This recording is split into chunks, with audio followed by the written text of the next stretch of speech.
नमस्कार दोस्तों, एक बार फिर आप सभी का स्वागत है आपकी अपनी इस यूट्यूब क्लास के अंदर। हम पीवाईक्यू की सीरीज़ को देख रहे थे और उसी सीरीज़ के तहत आज हम एक नई यूनिट आपके लिए मैं लेके आया हूँ, प्लांट एनाटॉमी की यूनिट। बहुत ही इम्पोर्टेंट यूनिट और बहुत ही सिंपल यूनिट।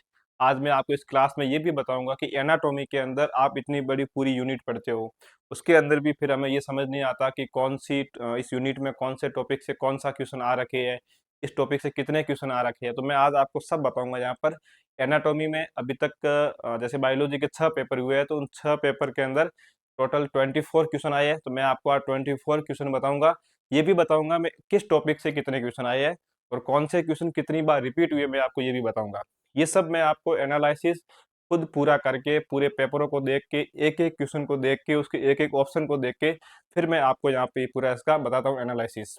अब मैं ये उम्मीद करता हूँ कि जो हमारा ये जो सीरीज चल रही है पीवाईक्यू की, वो जो अगर आप लोग देख रहे हो, इसको पूरी वीडियो देख रहे हो, तो मुझे ये उम्मीद है कि मतलब आपको इससे काफी हेल्प हुई होगी। हेल्प के मतलब हेल्प इन द सेंस मैं ये समझ सकता हूँ कि आपके अंदर तो डर था एग्जाम को लेकर कि एग्जाम में पेपर में क्वेश्चन कैसे आते हैं, वो आप में अब दूर हुआ होगा। तो आज की क्लास को हम शुरू करते हैं। हमारी आज की एक और आपकी मेरे से शिकायत रहती है कि मतलब कुछ स्टूडेंट मुझे कहते हैं कि सर कमेंट पे जवाब नहीं देते हो।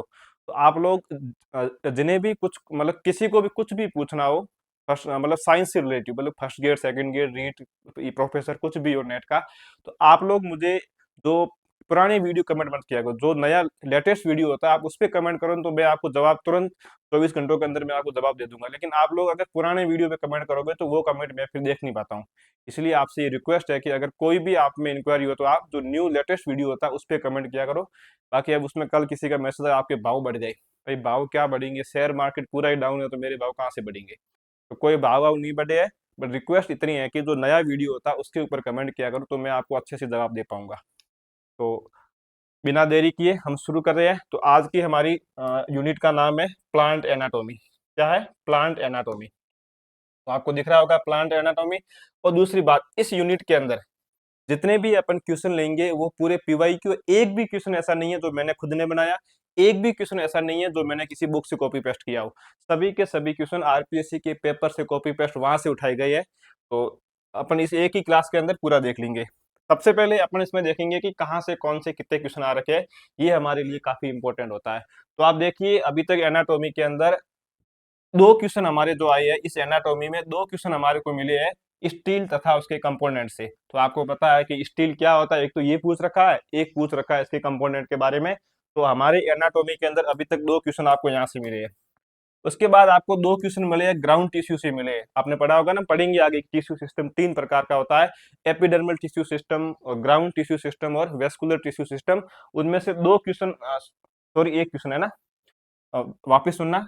स्टील तथा उसके कंपोनेंट से दो क्वेश्चन आए हैं, ग्राउंड टिश्यू से एक क्वेश्चन आया। ये क्वेश्चन नंबर 2 है, मतलब जो अपनी जो आगे वाली जो अपनी क्वेश्चन सॉल्व करेंगे वहां अपना ये 2 नंबर क्वेश्चन है, लेकिन एक क्वेश्चन आया। फिर एक क्वेश्चन आया एंडोडर्मिस के ऊपर और एक आया है कैस्परिन स्टील। मतलब इन दोनों टॉपिक से कहने का मतलब एंडोडर्मिस इंपॉर्टेंट है। एंडोडर्मिस से कितने क्वेश्चन आए हैं यहाँ से अपना आपका, अच्छा ठीक है, मतलब एंडोडर्मिस से एक क्वेश्चन फिक्स आया है, स्टील से दो आए हैं। वेस्कुलर बंडल कितना इंपॉर्टेंट आप देख लो, मैं आपको पूरा बताऊंगा यहाँ पर। वेस्कुलर बंडल का जो अरेंजमेंट होता है, रेडियल, कॉन्जॉइंट और कंसेंट्रिक, वहां से आपको अभी तक टोटल 4 क्वेश्चन देखने को मिले हैं। कितने क्वेश्चन आए टोटल? 4 क्वेश्चन आपको यहाँ से देखने को मिले हैं। उसके बाद अगला है आपके वेस्कुलर बंडल्स के टाइप तथा उसके करेक्टर, वहां से भी आपको कुल 4 क्वेश्चन देखने को मिले हैं। यहाँ से भी आपको 4 क्वेश्चन मिले हैं। और रूट की एनाटॉमी से आपको अभी तक 2 क्वेश्चन देखने को मिले हैं। इसके बाद में जो आपका टिश्यू है, जैसे पेरेन्काइमा, कोलेन्काइमा, स्क्लेरेन्काइमा है, वहां से भी आपको अभी तक कितने क्वेश्चन मिले हैं? ये टोटल 5 क्वेश्चन मिले आपको देखने के लिए। और सेकेंडरी ग्रोथ जो होती है उसमें जो पेरिड्रम होता है, पेरिड्रम से आपके 2 क्वेश्चन आए हैं। ये पेरिड्रम से आपके 2 क्वेश्चन आ रखे हैं। तो ये मैंने यहाँ क्वेश्चन का डिवाइड कर रखा है। ये फिर ये वापिस सेम बात यहाँ ये मतलब जो यहाँ बताया वो मैंने यहाँ पे बता रखा है वापिस। उसके बाद में नेक्स्ट इसमें आप देखो, फिर इसके बाद में एक क्वेश्चन आ रखा है आपके, ये जो लीफ की एनाटॉमी होती है, जैसे मोनोकोट की लीफ होती है, डाइकोट की लीफ होती है, वहां से बिल्कुल सिंपल क्वेश्चन है। लेकिन क्वेश्चन कितने आ रखे हैं तो आपको इंपॉर्टेंट है, 3 क्वेश्चन लीफ की एनाटॉमी से आए हैं। उसके बाद में प्लांट एनाटॉमी, उसमें भी जो स्टेम होते हैं उसके फ्यूचर के बारे में पूछ रखा है, एक क्वेश्चन वहां से पूछ रखा है आपको। दूसरा आपको क्वेश्चन पूछ रखा है, मतलब ये जैसे फाइबर के बारे में पूछ रखा है, और एक पूछ रखा है स्कूटेलम के बारे में। एक में ये फाइबर का तो ये पूछा था कि जो आपके कॉटन का फाइबर होता है वो किससे बना होता है, और स्कूटेलम का ये पूछा था कि स्कूटेलम क्या है। तो बिल्कुल नॉर्मल क्वेश्चन है, दो क्वेश्चन ये के। तो अब आपको ये समझ में आ गया होगा कि जब आपका एग्जाम हो उससे पहले जो 2 दिन होते हैं ना, कि रिवीजन क्या करेंगे हम लोग। हमारे मन में एक क्वेश्चन होता है ना कि इतना पूरा सिलेबस हम कैसे पढ़ पाएंगे। तो और फिर आपने सुना होगा कि स्मार्ट स्टडी किसको बोलते हैं। तो स्मार्ट स्टडी इसको बोलते हैं कि जब आप रिवीजन करो, जब जब आप आपके एग्जाम से 24 घंटे पहले, मतलब 48 घंटे पहले, 2 दिन पहले, जब आप अपने सिलेबस को पूरा देख के जाओगे, उस समय आपको एनाटॉमी में क्या क्या पढ़ना है, तो आपको ये पढ़ना पड़ेगा एनाटॉमी के अंदर। आया समझ में। उसके बाद देखो, ये ऐसे मैंने दे रखे हैं, ये मैंने सब बता दिया आपको। यहाँ पर ये इंपॉर्टेंट कॉन्सेप्ट कौन कौन सी बता रखा है, नॉर्मल चीज है, कुछ नहीं इसके अंदर। उसके बाद फिर यहाँ पर ये मतलब इजी क्वेश्चन ये है, आपके मॉडरेट क्वेश्चन जैसे आपके ये, और ये डिफिकल्ट क्वेश्चन। तो ये मैंने अभी तक डिफिकल्ट केवल 2 क्वेश्चन आए हैं, ये मॉडरेट वाले हैं, बाकी आपके इजी हो गया। और उसके बाद में अब ये मैंने ये बता रखा कि डायरेक्ट क्वेश्चन कितने आते हैं, अंडरस्टैंडिंग कितने, एनालिटिकल कितने, वो भी मैंने आपको बताया साथ में। और उसके बाद में एक स्लाइड में आपको और बता देता हूँ, तो आपका काफी सोल्व हो जाएगा। मैंने आप वापिस बताया रूट की एनाटोमी। देखो ये ना, ये टॉपिक वाइज है ना।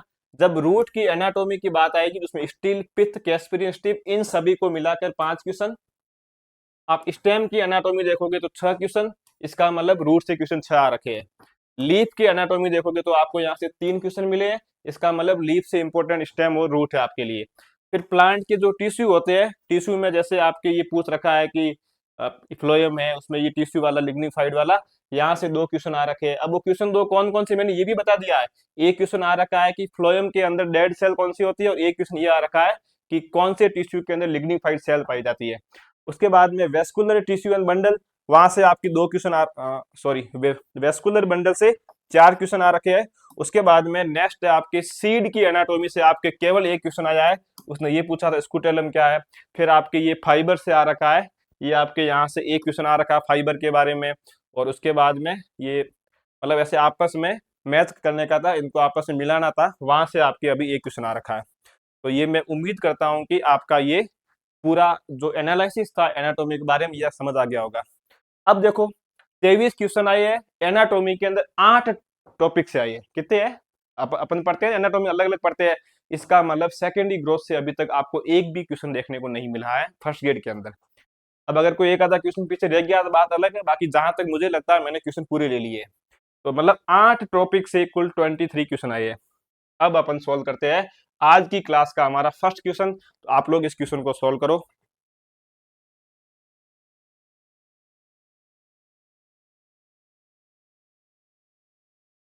क्वेश्चन पूछा है कि स्टील क्या होता है, या स्टील में क्या क्या पाए जाते हैं, आपको ये बताना है। तो जिसको आता है वो तो सोल्व करो, जिनको ये समझ नहीं आ रहा है उनको मैं बता देता हूँ। अब मैं अपन इधर देखो, जब स्टील की बात आएगी, जब स्टील की बात आएगी, जब जब स्टील की बात आएगी, तो इसमें एक बात आएगी आपके स्टीलर थ्योरी। जब स्टील के बाद आएगी तो आपने टेरिडोफाइटा में पढ़ा होगा, एक स्टीलर थ्योरी होती है, ये आपने टेरिडोफाइटा के अंदर पढ़ा होगा, एक स्टीलर थ्योरी होती है। ये आपकी दी किसने दी, तो इस थ्योरी को देने वाले साइंटिस्ट का नाम था वॉन टिगम। इस थ्योरी को देने वाले साइंटिस्ट का नाम था वॉन, एक था वॉन टिगम, उसके साथ में एक दूसरा और था जिसका नाम था डोलिएट। क्या नाम था उसका, नाम था डोलिएट करके एक साइंटिस्ट था, डोलिएट, डोलिएट है ना। तो वॉन टिगम और इन्होंने ये थ्योरी दी थी। इस थ्योरी में क्या कहा था, इस थ्योरी में ये कहा गया था, स्टीलर थ्योरी में ये कहा गया था कि इसमें जो स्टील होता है, इस थ्योरी में ये कहा गया था जो स्टील होता है, स्टील के अंदर क्या क्या पाए जाते हैं। इन्होंने कहा था एक तो इसमें पाया जाता है वेस्कुलर बंडल, इसके साथ में इसके अंदर आपके पाया जाता है पिच पाया जाता है। अब आपको पता है कि वेस्कुलर बंडल में क्या क्या आता है, तो आपको पता है एक आता है जाइलम, दूसरा आता है फ्लोएम आता है। अब एक क्वेश्चन तो ये हो गया। यहाँ जो क्वेश्चन पूछा, ये क्वेश्चन केवल इतना पूछा है कि स्टील के अंदर क्या क्या आता है, तो आपको पता है कि वेस्कुलर बंडल और पिथ आते हैं। अब आरपीएससी असिस्टेंट, अब देखो मैंने यहाँ एक शब्द बोला है कि टेरिडोफाइटा के अंदर आपने पढ़ी होगी, तो स्टीलर जो स्टील का डेवलपमेंट होता है वो सबसे पहले कहाँ होता है, टेरिडोफाइटा में होता है। इसलिए ये स्टीलर थ्योरी टेरिडोफाइटा में दी गई है। ये थ्योरी हमें ये बताती है कि प्लांट के अंदर वेस्कुलर बंडल का स्टील का निर्माण कैसे होता है। स्टील को शायद हिंदी में तो शायद रंध बोलते हैं, रम बोलते हैं, शायद ऐसा कुछ है, मुझे अभी पता नहीं हिंदी वाला। अब देखो इसके अलावा तो एक क्वेश्चन ये हो गया, फर्स्ट ग्रेड में पूछ रखा है।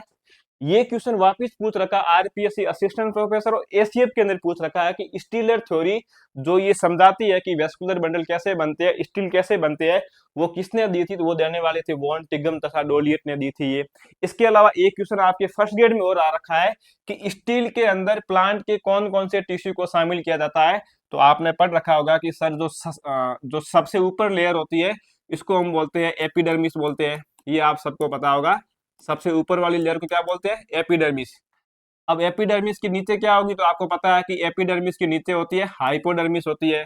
अब अगर स्टेम है तो स्टेम के अंदर तो ये प्रेजेंट होती है, अगर रूट है तो रूट के अंदर हाइपोडर्मिस एब्सेंट होती है। हाइपोडर्मिस के नीचे क्या आता है, तो आपको पता है कि हाइपोडर्मिस के नीचे आपके आता है ये कॉर्टेक्स आता है। हाइपोडर्मिस के नीचे क्या आता है, कॉर्टेक्स आता है। कॉर्टेक्स के नीचे क्या आता है, तो आपको पता है कि कॉर्टेक्स के नीचे आपके एंडोडर्मिस आती है। क्या आती है, एंडोडर्मिस आती है। एंडोडर्मिस के नीचे क्या आती है, तो आपको पता है कि एंडोडर्मिस के नीचे आती है पेरीसाइकिल आती है। क्या आती है, पेरीसाइकिल। और पेरीसाइकिल के अंदर क्या आता है, तो पेरीसाइकिल के अंदर आपके आते हैं वेस्कुलर बंडल आते हैं। इसमें एक तो आएगा जाइलम और एक आएगा फ्लोएम, और इसके बीच में यहाँ पाई जाती है आपके पित्त पाई जाती है। अब देखो यहाँ से तीन क्वेश्चन आ रखे हैं आपके। फर्स्ट क्वेश्चन फर्स्ट ग्रेड में पूछ रखा है कि स्टील में क्या क्या आता है, तो आपको पता है कि स्टील के अंदर एक तो ये वेस्कुलर बंडल आएंगे, दूसरा आएगा पित्त जो बीच में पाया जाएगा। उसके बाद असिस्टेंट प्रोफेसर और एसीएफ में पूछ रखा है कि स्टीलर थ्योरी किसने दी थी, तो वॉन टिगम और डोलियट ने दी थी। उसके बाद अगला क्वेश्चन आपके इसी फर्स्ट ग्रेड एग्जाम के अंदर पूछ रखा है कि स्टील के अंदर किस किस लेयर को शामिल किया जाता है, या ये पूछ रखा है कि जो स्टील होता है इसकी बाहरी कवरिंग कौन सी है, स्टील की बाहर वाली लेयर कौन सी है। तो ध्यान रखना ये जो पेरीसाइकिल होती है ना, ये स्टील की बाहरी कवर है। इसका मतलब मैं ये कह सकता हूँ ना, अ, अब जो आपका क्वेश्चन था उसमें ये ऑप्शन था कि स्टील में किस किस को शामिल किया जाता है, तो यहाँ पर तो दो ऑप्शन है ना, यहाँ पर पित्त और वेस्कुलर बंडल है। तो ये ध्यान रखना, स्टील के अंदर आप क्या शामिल करोगे, पेरीसाइकिल को भी स्टील में शामिल करोगे। उसके अलावा जाइलम एंड फ्लोएम को भी स्टील में शामिल किया जाता है। उसके अलावा पित्त को भी स्टील में शामिल किया जाता है। तो स्टील के अंदर आपके कौन कौन सी लेयर होती है, स्टील की सबसे बाहर वाली लेयर पित्त पेरीसाइकिल है, उसके अंदर वेस्कुलर बंडल होंगे जाइलम तथा फ्लोएम, उसके अंदर पित्त पाया जाएगा। अब उसके बाद अगला क्वेश्चन आता है कि एंडोडर्मिस का क्या काम होता है, तो जो एंडोडर्मिस जो लेयर होती है ये कॉर्टेक्स तथा वेस्कुलर बंडल के बीच में पाई जाती है। मतलब ये कॉर्टेक्स तथा वेस्कुलर बंडल को अलग अलग करती है, दोनों के बीच का जंक्शन पॉइंट होती है एंडोडर्मिस। तो ध्यान क्या रखोगे, स्टील के अंदर क्या क्या शामिल है, पेरीसाइकल, वेस्कुलर बंडल के अंदर जाइलम फ्लोएम और दूसरा पित्त होगा। इस क्वेश्चन का राइट आंसर क्या होगा, आपको पता पड़ गया कि स्टील के अंदर हम शामिल करेंगे पित्त तथा वेस्कुलर बंडल को शामिल करेंगे, राइट होगा। एंडोडर्मिस इसमें नहीं आती है, पेरीसाइकिल आता है लेकिन एंडोडर्मिस नहीं आती है, एंडोडर्मिस नहीं आती है, पित्त आता है, पेरीसाइकिल आती है। तो यहाँ इस अकॉर्डिंग राइट आंसर हमारा ये है। इस क्वेश्चन को सोल्व करो। द पित्त of the ground tissue is made up of, ground tissue का जो पित्त होता है वो किससे बना होता है, आपको ये बताना है। अच्छा क्वेश्चन है, इसको अच्छे से पढ़ना, उसके बाद में सोल्व करना।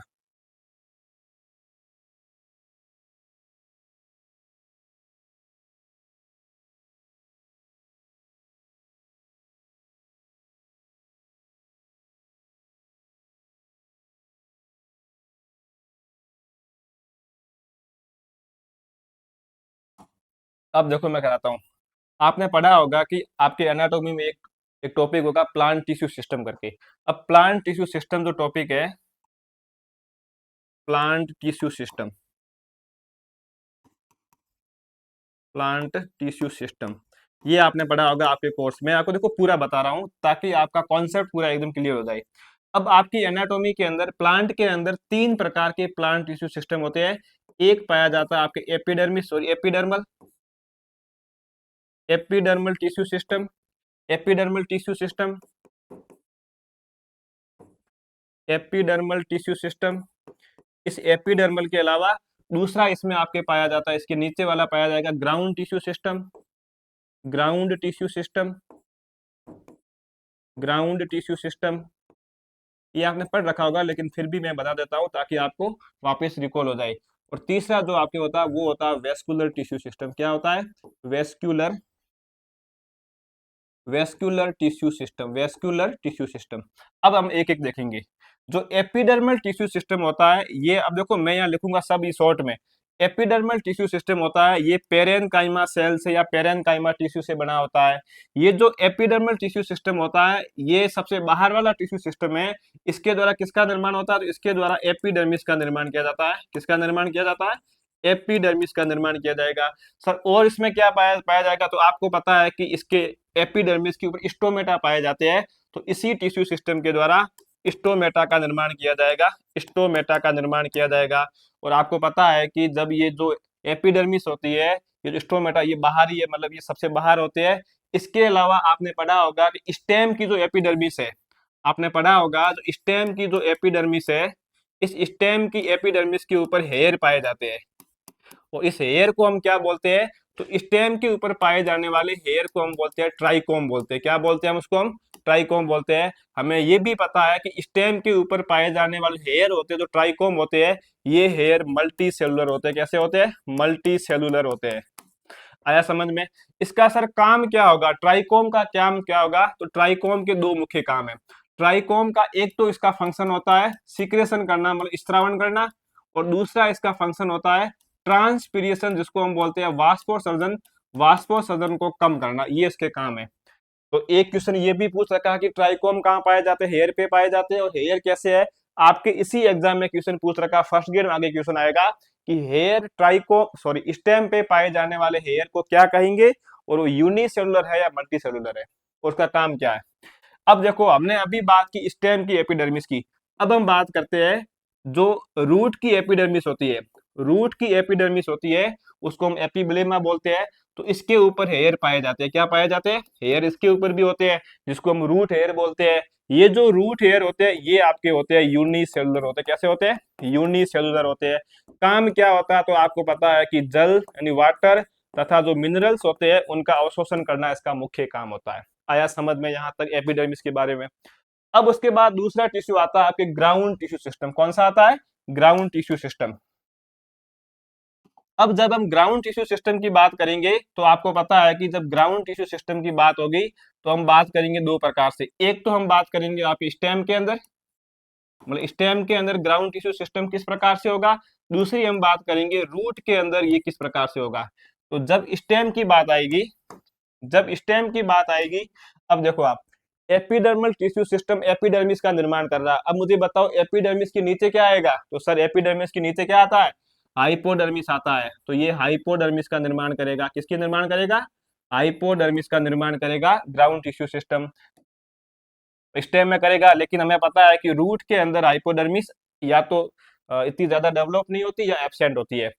अब जब हाइपोडर्मिस की बात आई है, तो आपको ये भी ध्यान रखना है, अगर ये हाइपोडर्मिस मोनोकोट की है, अगर ये हाइपोडर्मिस मोनोकोट स्टेम की है, तो ये आपके बनी होगी कोलेनकाइमा से बनी होगी। और अगर ये हाइपोडर्मिस डाइकोट की स्टेम की है, तो ये सॉरी मैंने गलत बोल दिया। अगर ये हाइपोडर्मिस जो है, ये आपके अगर मोनोकोट स्टेम की है, तो ये आपके बनी होती है स्क्लेरेनकाइमा से बनी होती है। अगर ये हाइपोडर्मिस डाइकोट की स्टेम की, तो ये आपके कोलेनकाइमा से बनी होती है। आपको आया समझ में ये? अब हाइपोडर्मिस के नीचे क्या आएगा? तो आपको पता है कि सर हाइपोडर्मिस के नीचे आता है कॉर्टेक्स आता है। क्या आता है? कॉर्टेक्स आता है। और इधर रूट में भी कॉर्टेक्स आएगा। अब कॉर्टेक्स के नीचे क्या आता है? तो आपको पता है कि सर कॉर्टेक्स के नीचे आपके एंडोडर्मिस आता है। क्या आता है? एंडोडर्मिस आता है। और इधर भी आपके एंडोडर्मिस आएगा, एंडोडर्मिस आएगा। अब जब एंडोडर्मिस की बात आएगी, तो स्टेम के अंदर जो एंडोडर्मिस पाया जाता है, स्टेम के अंदर जो एंडोडर्मिस पाया जाता है, इसके ऊपर स्टार्च के कण पाए जाते हैं, स्टार्च ग्रेन पाए जाते हैं। स्टार्च ग्रेन, जिसको हम क्या बोलते हैं? स्टार सीटिंग बोलते हैं ना, सीटिंग, स्टार सीथिंग बोलते हैं इसको हम। तो स्टार्च के इसके ऊपर कण, ये ING है ना, स्टार सीथिंग बोलते हैं इसको हम। लेकिन जो रूट की जो एंडोडर्मिस होती है, इसके ऊपर कैस्पेरियन स्ट्रिप पाई जाती है, कैस्पेरियन स्ट्रिप पाई जाती है, कैस्पेरियन स्ट्रिप पाई जाती है। और जो कैस्पेरियन जो ये जो स्ट्रिप होती है, इसके ऊपर सुबेरिन और लिग्निन पाए जाते हैं। लिग्निन इतना इंपॉर्टेंट नहीं है क्योंकि वो कुछ में होता है कुछ में नहीं होता है। सुबेरिन पाया जाता है। इस सुबेरिन के कारण, ये क्वेश्चन 2 बार पूछा हुआ है, ध्यान रखना, फर्स्ट ग्रेड में पूछा हुआ है और असिस्टेंट प्रोफेसर में। इस सुबेरिन के कारण जो कैस्परिन स्ट्रिप पे पाया जाता है, इसके कारण इसके अंदर वाटर के लिए कैसा होता है, अपारगम्य होता है। कैसा होता है, मतलब इम्परमिएबल होता है। आया यहाँ तक समझ में? यहाँ तक हो गया। अब इसके बाद हमें आता है कि सर ग्राउंड टिश्यू और किसका निर्माण करेगा? तो जो ग्राउंड टिश्यू होता है और आपकी निर्माण करता है, पेरीसाइकिल का निर्माण करता है। किसका निर्माण करता है? ये पेरीसाइकिल का निर्माण करेगा। इधर भी पेरीसाइकिल बनाएगा और ये इधर भी बनाएगा, आपके पेरीसाइकिल बनाएगा। तो यहाँ पर जो पेरीसाइकिल बनती है वो तो आपकी बनती है स्क्लेरेनकाइमा टिश्यू से बनती है, और यहाँ जो पेरीसाइकिल आपकी बनती है वो आपकी बनती है पेरेनकाइमा टिश्यू से बनती है। यहाँ तक ये डिफरेंस समझ में आया। अब आपको यहाँ पे एक बात ये ध्यान रखनी है, मैंने आपको ऊपर बताया था कि एपिडर्मल टिश्यू जो होता है वो पेरेनकाइमा से बना होता है। क्या बताया था मैंने? कि एपिडर्मल टिश्यू पेरेनकाइमा से बना होता है। यहाँ हमने ये पढ़ा है कि जो ग्राउंड टिश्यू होता है वो हाइपोडर्मिस जब स्टेम की है तो आपकी वो कोलेनकाइमा से बना होगा। अगर ये हाइपोडर्मिस, सॉरी वापिस सुनना, एपिडर्मल टिश्यू जो होता है वो पूरा का पूरा पेरेनकाइमा से बना होता है, हमने ये पढ़ लिया। फिर हम आए ग्राउंड टिश्यू के ऊपर, तो हमने कहा कि सर ग्राउंड टिश्यू के अंदर जो हाइपोडर्मिस होती है, अगर ये हाइपोडर्मिस डाइकोट की है तो ये कोलेनकाइमा टिश्यू से बनी होगी। अगर ये हाइपोडर्मिस मोनोकोट की है तो ये स्क्लेरेनकाइमा टिश्यू से बनी होगी। और जब हम इसकी पेरीसाइकिल की बात करेंगे तो जो स्टेम की जो पेरीसाइकिल होती है वो स्क्लेरेनकाइमा की बनी होती है। इसका मतलब ग्राउंड टिश्यू सिस्टम के अंदर ये आपके पेरेनकाइमा से भी बनी हो सकती है, कोलेनकाइमा से भी बनी हो सकती है और स्क्लेरेनकाइमा से भी बनी हो सकती है। इसका मतलब मैं कह सकता हूँ जो ग्राउंड टिश्यू होता है ये आपके पेरेनकाइमा से भी बन सकता है, पेरेनकाइमा से बन सकता है, कोलेनकाइमा से बन सकता है और स्क्लेरेनकाइमा से भी बन सकता है। अब हमारी अगली बात आती है वेस्कुलर बंडल की। जो वेस्कुलर बंडल होता है ये हमारे पास 2 टाइप के होते हैं, आपने पढ़ा होगा। एक होता है जाइलम, एक होता है फ्लोएम, ये आप पढ़ रखा होगा। या बाकी वो अपना आगे पढ़ेंगे, रेडियल सब बाद में पढ़ेंगे। और ये जो होता है ये जो वेस्कुलर बंडल है ये आपके परमानेंट टिश्यू से बने होते हैं। किससे बने होते हैं? परमानेंट टिश्यू से बने होते हैं। क्वेश्चन हमारा क्या था, देखो क्वेश्चन हमारा था कि भ्रूण ऊतक तथा ग्राउंड टिश्यू का निर्माण किससे होता है? तो मैंने आपको अभी बताया था कि ग्राउंड टिश्यू में स्क्लेरेनकाइमा भी पाया जाता है, पेरेनकाइमा भी पाया जाता है, कोलेनकाइमा भी पाया जाता है, उपयोग सभी इसका मतलब। अब मुझे आप वापिस बता दो, ग्राउंड टिश्यू के अंदर स्क्लेरेनकाइमा किस किस में पाया जाएगा? तो आपको पता है कि ग्राउंड टिश्यू के अंदर जो स्क्लेरेनकाइमा है ये आपके एक तो पाया जाएगा जो मोनोकोट प्लांट होगा,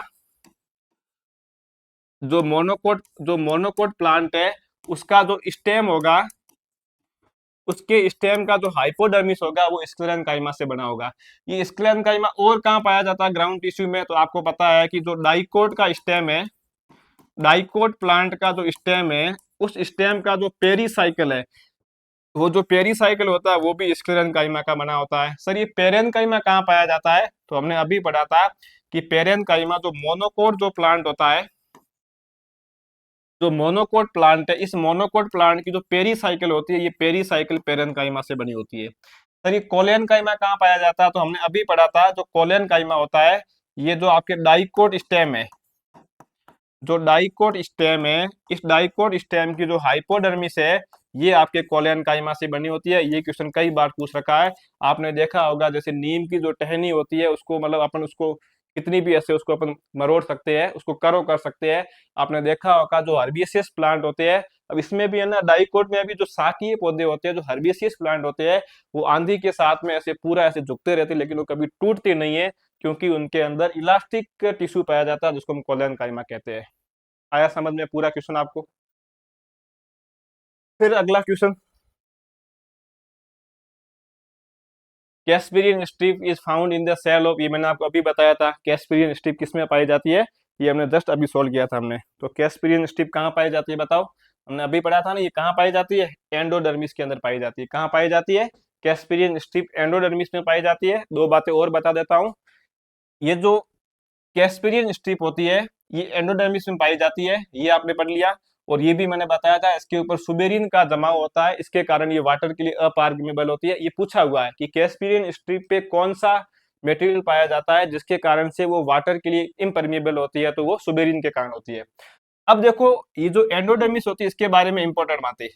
ये जो एंडोडर्मिस होती है ये स्टेम के अंदर, जब स्टेम की बात आएगी तो स्टेम के अंदर ये या तो ये एब्सेंट होगी, या तो एब्सेंट होगी, या फिर ये इतनी ज्यादा विकसित नहीं होगी, मतलब ये अल्प विकसित हो। कैसी होगी? ये अल्प विकसित होगी। आया समझ में? कैस्पेरियन, ये जो एंडोडर्मिस होती है ये आपके रूट के अंदर पाई जाती है। किसमें पाई जाती है? रूट के अंदर ये क्या होती है? ज्यादा डेवलप होती है। रूट के अंदर ये ज्यादा डेवलप होती है। अब जब रूट में ये ज्यादा डेवलप्ड है तो आपके पास ये भी आता, सर कौन सी रूट में ज्यादा होगी, डाइकोट में रूट में या मोनोकोट रूट में? तो देखो, होती तो दोनों के अंदर है, लेकिन मोनोकोट रूट में ये ज्यादा डेवलप होती है, डाइकोट में थोड़ा ये कम डेवलप होती है। आया समझ में? मोनोकोट में कम डेवलप होती है, डाइकोट में ये क्या होती है? ज्यादा डेवलप होती है। यहाँ तक आपको आया समझ में ये? तो ये इसने इतना ही पूछा था कि कैस्पियन स्ट्रिप कहाँ पाई जाती है, तो आपको पता है कि एंडोडर्मिस में पाई जाती है। फिर मैंने कहा कि स्टेम के अंदर या तो एब्सेंट होती है या बहुत कम पाई जाती है। अब अगर थोड़ी बहुत अगर पाई जाती है ना, तो इसके ऊपर क्या पाया जाता है? हमने अभी पढ़ा था, इसके ऊपर स्टार्च के ग्रेन पाए जाते हैं या स्टार्च की सीटिंग पाई जाती है।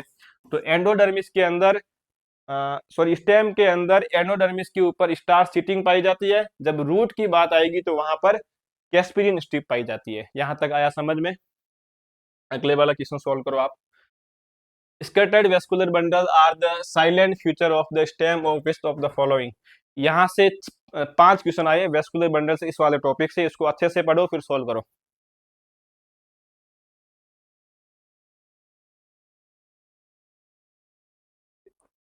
करो इस क्वेश्चन को सॉल्व।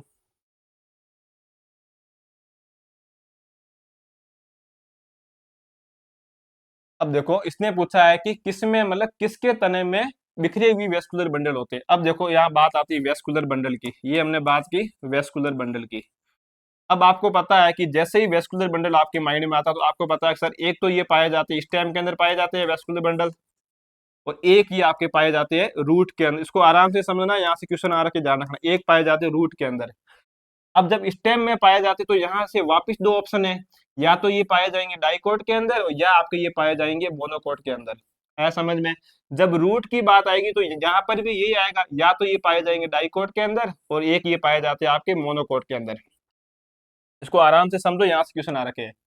जब जब वेस्कुलर बंडल की बात आती है और जब डाइकोट के अंदर जो वेस्कुलर, जब हम स्टेम की बात कर रहे हैं तो हमें पता है कि स्टेम के अंदर जो वेस्कुलर बंडल होते हैं, जब स्टेम की वेस्कुलर बंडल की बात आती है तो यहाँ पर इनका जो अरेंजमेंट होता है वो आपके रिंग के रूप में होता है। कैसे होता है? रिंग। और यहाँ पर भी ये किस प्रकार पाए जाएंगे आपके? अच्छा ठीक है। यहाँ पर जो जब मोनोकोट प्लांट की बात आएगी तो यहाँ पर ये वेस्कुलर बंडल जो आपके है ये आपके स्केटर्ड पाए, मतलब ये ऐसे बिखरे हुए पाए जाएंगे। स्केटर्ड, इसका मतलब होता है ये इसमें बिखरे हुए होते हैं। कैसे होता है? ये इसमें बिखरे हुए पाए जाते हैं। दूसरा, आपको पता है जब स्टेम की बात हो रही है तो आपको ये पढ़ रखा होगा कि सर स्टेम के अंदर कॉन्जॉइंट टाइप के वेस्कुलर बंडल पाए जाते हैं। कैसे पाए जाते हैं? कॉन्जॉइंट टाइप के वेस्कुलर बंडल। और रूट के अंदर कैसे पाए जाते हैं? आपको पता है कि रेडियल टाइप के वेस्कुलर बंडल पाए जाते हैं, भले मोनोकोट की हो डाइकोट की हो। दूसरा, इनमें क्या डिफरेंट है तो ध्यान रखना, डाइकोट के अंदर जो वेस्कुलर बंडल होते हैं रिंग में पाए जाते हैं। इसके अलावा ये कॉन्जॉइंट होते हैं, कोलेटरल होते हैं, ये भी कॉन्जॉइंट कोलेटरल होंगे।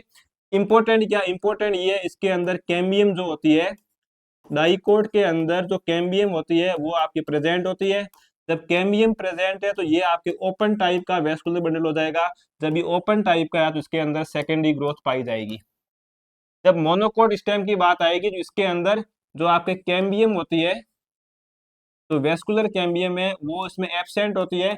जब कैम्बियम एब्सेंट है तो ये आपके क्लोज टाइप का वेस्कुलर बंडल हो जाएगा, और क्लोज टाइप के वेस्कुलर बंडल के अंदर सेकेंडरी ग्रोथ आपके एब्सेंट होती है। आया समझ में? अब मैं आपको वापिस समझाता हूँ। हम क्या भूल जाते हैं कि रिंग शेप में किसमें होते हैं और बिखरी हुई किसमें होते हैं। तो ध्यान रखना, जब कोई लड़का या जब कोई लड़की अकेले, जब वो सिंगल होते हैं ना, कोई जैसे सिंगल है, मतलब वो मोनो है, मतलब वो मोनोकोट है, तब वो मन पड़े वहां जा सकता है। वो मतलब बिखरा हुआ है, उसकी लाइफ पूरी बिखरी हुई, वो कहीं पर भी जा सकता है। इसका मतलब मोनोकोट, आप इसको ऐसे याद करना, तो मोनोकोट के अंदर बिखरे हुए होते हैं। डाई यानी दो साथ में आ गए, मतलब यहाँ जब वो कपल बनते हैं, जब उनकी शादी होती है, या मतलब जब दोनों व्यक्ति साथ रहते हैं, तब वो उनकी जो लाइफ स्टाइल है वो एकदम पूरी फिक्स अरेंजमेंट होती है, मतलब रिंग्स वो अपने रिंग में पाए जाते हैं। तो आया समझ में? जब दोनों साथ में मतलब डाई डाई यानी डाइकोट, तो डाइकोट के अंदर वो स्टेम के अंदर रिंग के रूप में पाए जाएंगे। और जब बात आएगी मोनोकोट के स्टेम की, तो वहां पर ये आपके ये उसमें बिखरे हुए पाए जाएंगे। आया समझ में आपको यहाँ पर? अब हम बात करते हैं हमारी रूट की बात करती है। जब डाइकोट की रूट की बात आएगी तो यहाँ पर वेस्कुलर बंडल की जो संख्या होगी वो आपके 2 से कितनी होगी, 6 तक। इसको हम बोलते हैं डाई आर्क टू हेक्सार्क बोलते हैं। यहाँ पर जो इसकी संख्या होगी ये आपके 6 से अधिक होगी, इसको हम बोलते हैं पोली आर्क। क्या बोलते हैं इसको हम? पोली आर्क बोलते हैं। इसको बोलेंगे डाई आर्क टू हेक्सार्क। डाइकोट में, मोनोकोट में ये 6 से अधिक होती है। बाकी आपको पता है कि डाइकोट के अंदर सेकेंडरी ग्रोथ इसमें पाई जाएगी और इसमें सेकेंडरी ग्रोथ क्या होगी, एब्सेंट होगी। यहां तक आपको आ गया समझ में? अब देखो दूसरी बात, आप लोग हमेशा इसमें ये होते कंफ्यूज, और ये हर बार क्वेश्चन आता है और हर बार हम गलत करके आते हैं। जब वेस्कुलर बंडल की बात आए तो माइंड में सोचना कि एक तो होगा स्टेम के अंदर, एक होगा रूट के अंदर। आप ये तो आप आराम से कर दो कि भाई सेकेंडरी ग्रोथ किसमें होगी किसमें नहीं होगी। आ, आ, आप लोग कंफ्यूज यहाँ होते हो कि रिंग शेप के मतलब जो रिंग लाइक वो आपके स्टेप, आपको ये तो पता है कि डाइकोट के अंदर रिंग में होते हैं, लेकिन अगर वो ये पूछ ले कि डाइकोट के स्टेम में होंगे या उसकी रूट में होंगे, तो ध्यान रखना, अगर वेस्कुलर बंडल की उसकी व्यवस्था की मतलब उसकी अरेंजमेंट के बारे में पूछा है, उसकी व्यवस्था के बारे में पूछा है, तो ध्यान रखना उसका उसका जो अरेंजमेंट है वो आपको देखना स्टेम के साथ में तुलना करके। अगर वेस्कुलर बंडल की संख्या के बारे में पूछा है, वापस सुनना, अगर वेस्कुलर बंडल की संख्या के बारे में पूछा है तो संख्या को आपको कनेक्ट करना है रूट के साथ में। आया समझ में? जब संख्या को आप रूट के साथ करोगे तो डाइकोट में डाई यानी दो, तो 2 से 6 के बीच में होते हैं। मोनोकोट की बात आएगी तो एम एनी मोनोकोट, एम एनी मैनी, मतलब सॉरी, एम एनी मोनोकोट, एम एनी मैनी टाइप के, तो यहाँ पर 6 से अधिक पाए जाते हैं। ये आया समझ में? तो अब आपका कंफ्यूजन दूर हो गया होगा कि सर जब वेस्कुलर बंडल की अरेंजमेंट की बात आएगी तब मैं उसकी जाके तुलना करूंगा स्टेम के साथ में। मुझे पता है कि स्टेम दो प्रकार का, डाइकोट का और मोनोकोट का। डाइकोट स्टेम के अंदर वहां पर वो रिंग के रूप में होते हैं, मोनोकोट में ये बिखरे हुए पाए जाते हैं। जब इसकी बात आएगी, संख्या की बात आएगी वेस्कुलर बंडल की, तो मेरे माइंड में सीधी रूट आएगी। जब रूट आएगी तो मेरे माइंड में दो रूट आएगी, मोनोकोट और डाइकोट की। मुझे पता है कि डाई डाई यानी मुझे 2 से शुरुआत करनी है, तो डाई आर्क टू हेक्सार्क। और जब मोनोकोट की बात आएगी तो मुझे पता है कि एम यानी मोनोकोट, एम यानी मैनी, मतलब उसमें कई प्रकार के होते हैं, मतलब 6 से अधिक होती है, उसको हम बोलेंगे poly arc type vascular bundle. समझ में आया? अब क्वेश्चन वापस पढ़ लो, आपका सोल्व हो जाएगा क्वेश्चन। ये उसने पूछ रखा था कि स्कर्टर यानी बिखरे हुई वेस्कुलर बंडल किसमें पाए जाते हैं। तो आपको पता है कि वेस्कुलर बंडल, अच्छा इसने बिखरे हुई पूछे, उसने आगे दे रखा है भाई किस तरह में पाए जाते हैं ना, तो इसका आंसर हो जाएगा आपके बिखरे हुए पाए जाते हैं आपके ये मोनोकोट के अंदर, क्योंकि डाइकोट में रिंग लाइक होते हैं। इस क्वेश्चन को सोल्व करो अब। Consider the following statement two true statement है, कौन सा कथन, अच्छा ठीक है बिल्कुल नॉर्मल क्वेश्चन है। पूछ रखा है कौन सा सही है कौन सा गलत है, कौन सा कथन सही है कौन सा कथन गलत है, इसके बारे में पूछ रखा है आपको। तो पढ़ो अच्छे से, मैं इसको थोड़ा सा आपको छोटा कर देता हूँ।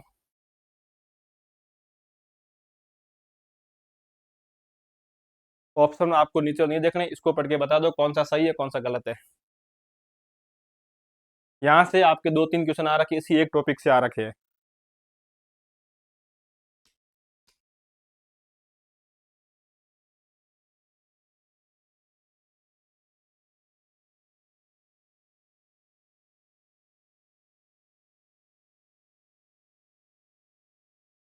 आगे अब मैं आपको ये पूरा बता देता हूँ, अगर आप में कोई भी दिक्कत है इस टॉपिक को लेके।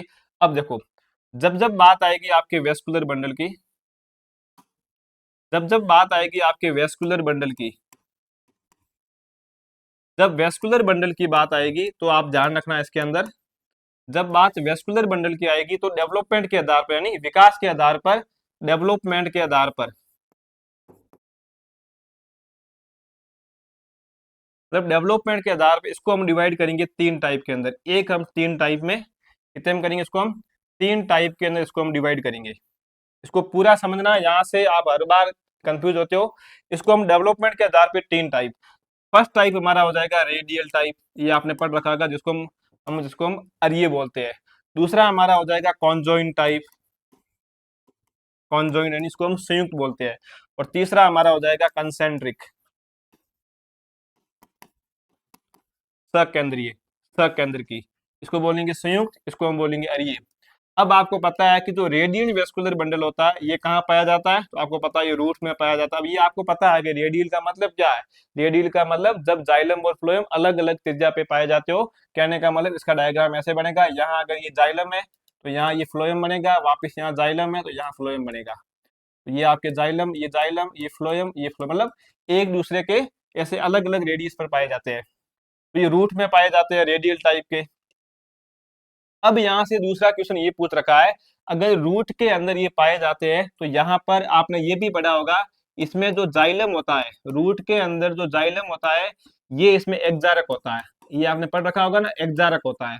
अब एक्जारक का मतलब क्या होता है, एक्जारक का मतलब ये होता है कि जो प्रोटो जाइलम दो प्रकार का होता है, जो सबसे पहले बनता है उसको हम बोलते हैं प्रोटोजाइलम, क्या बोलेंगे, प्रोटोजाइलम। तो जो प्रोटोजाइलम होता है ये बाहर की ओर होता है ना, प्रोटोजाइलम कहाँ होता है, बाहर की ओर होता है। और दूसरा जो प्रोटोजाइलम के बाद में जो जाइलम बनता है उसको हम बोलेंगे मेटाजाइलम, उसको हम क्या बोलेंगे, मेटाजाइलम बोलेंगे। और जो मेटाजाइलम होता है वो आपके अंदर की ओर होता है। अब आपको समझ आएगा कि एक्जारक और एंडारक क्या है। अब देखो बात हो रही है जाइलम की, बात हो रही है, तो हमने कहा जो सबसे बाहर जाइलम बनता है ये सबसे पहले बनता है। अब उसके बाद बनेगा ये थोड़ा ऐसे बड़ा बनेगा, ये थोड़ा ऐसे बड़ा बनेगा, ये और बड़ा बनेगा, मतलब ऐसे धीरे धीरे ये केंद्र की ओर जा रहे हैं। तो जो सबसे पहले बाहर बना ये तो हमारा था प्रोटोजाइलम, ये क्या था, प्रोटोजाइलम। और ये क्या है, मेटाजाइलम, मतलब धीरे धीरे हम अंदर जा रहे हैं। इसका मतलब आप सोचो कि रूट के अंदर एक्जारक कंडीशन क्यों डेवलप हुई, क्योंकि इसमें एंडारक भी बन सकता था ना। रूट का काम क्या, रूट का काम है बाहर से पानी को लेना, रूट का काम क्या है, सोइल से वाटर को एब्जॉर्ब करना। तो वाटर एब्जॉर्ब कौन करेगा, जाइलम में करेगा ना। तो जब जाइलम जब उसकी बाहर की ओर बनेगा, उसकी बाहर वाली लेयर, उसकी बाहर वाली साइड बनेगा, तब वो वाटर को इजी वे में एब्जॉर्ब कर पाएगा।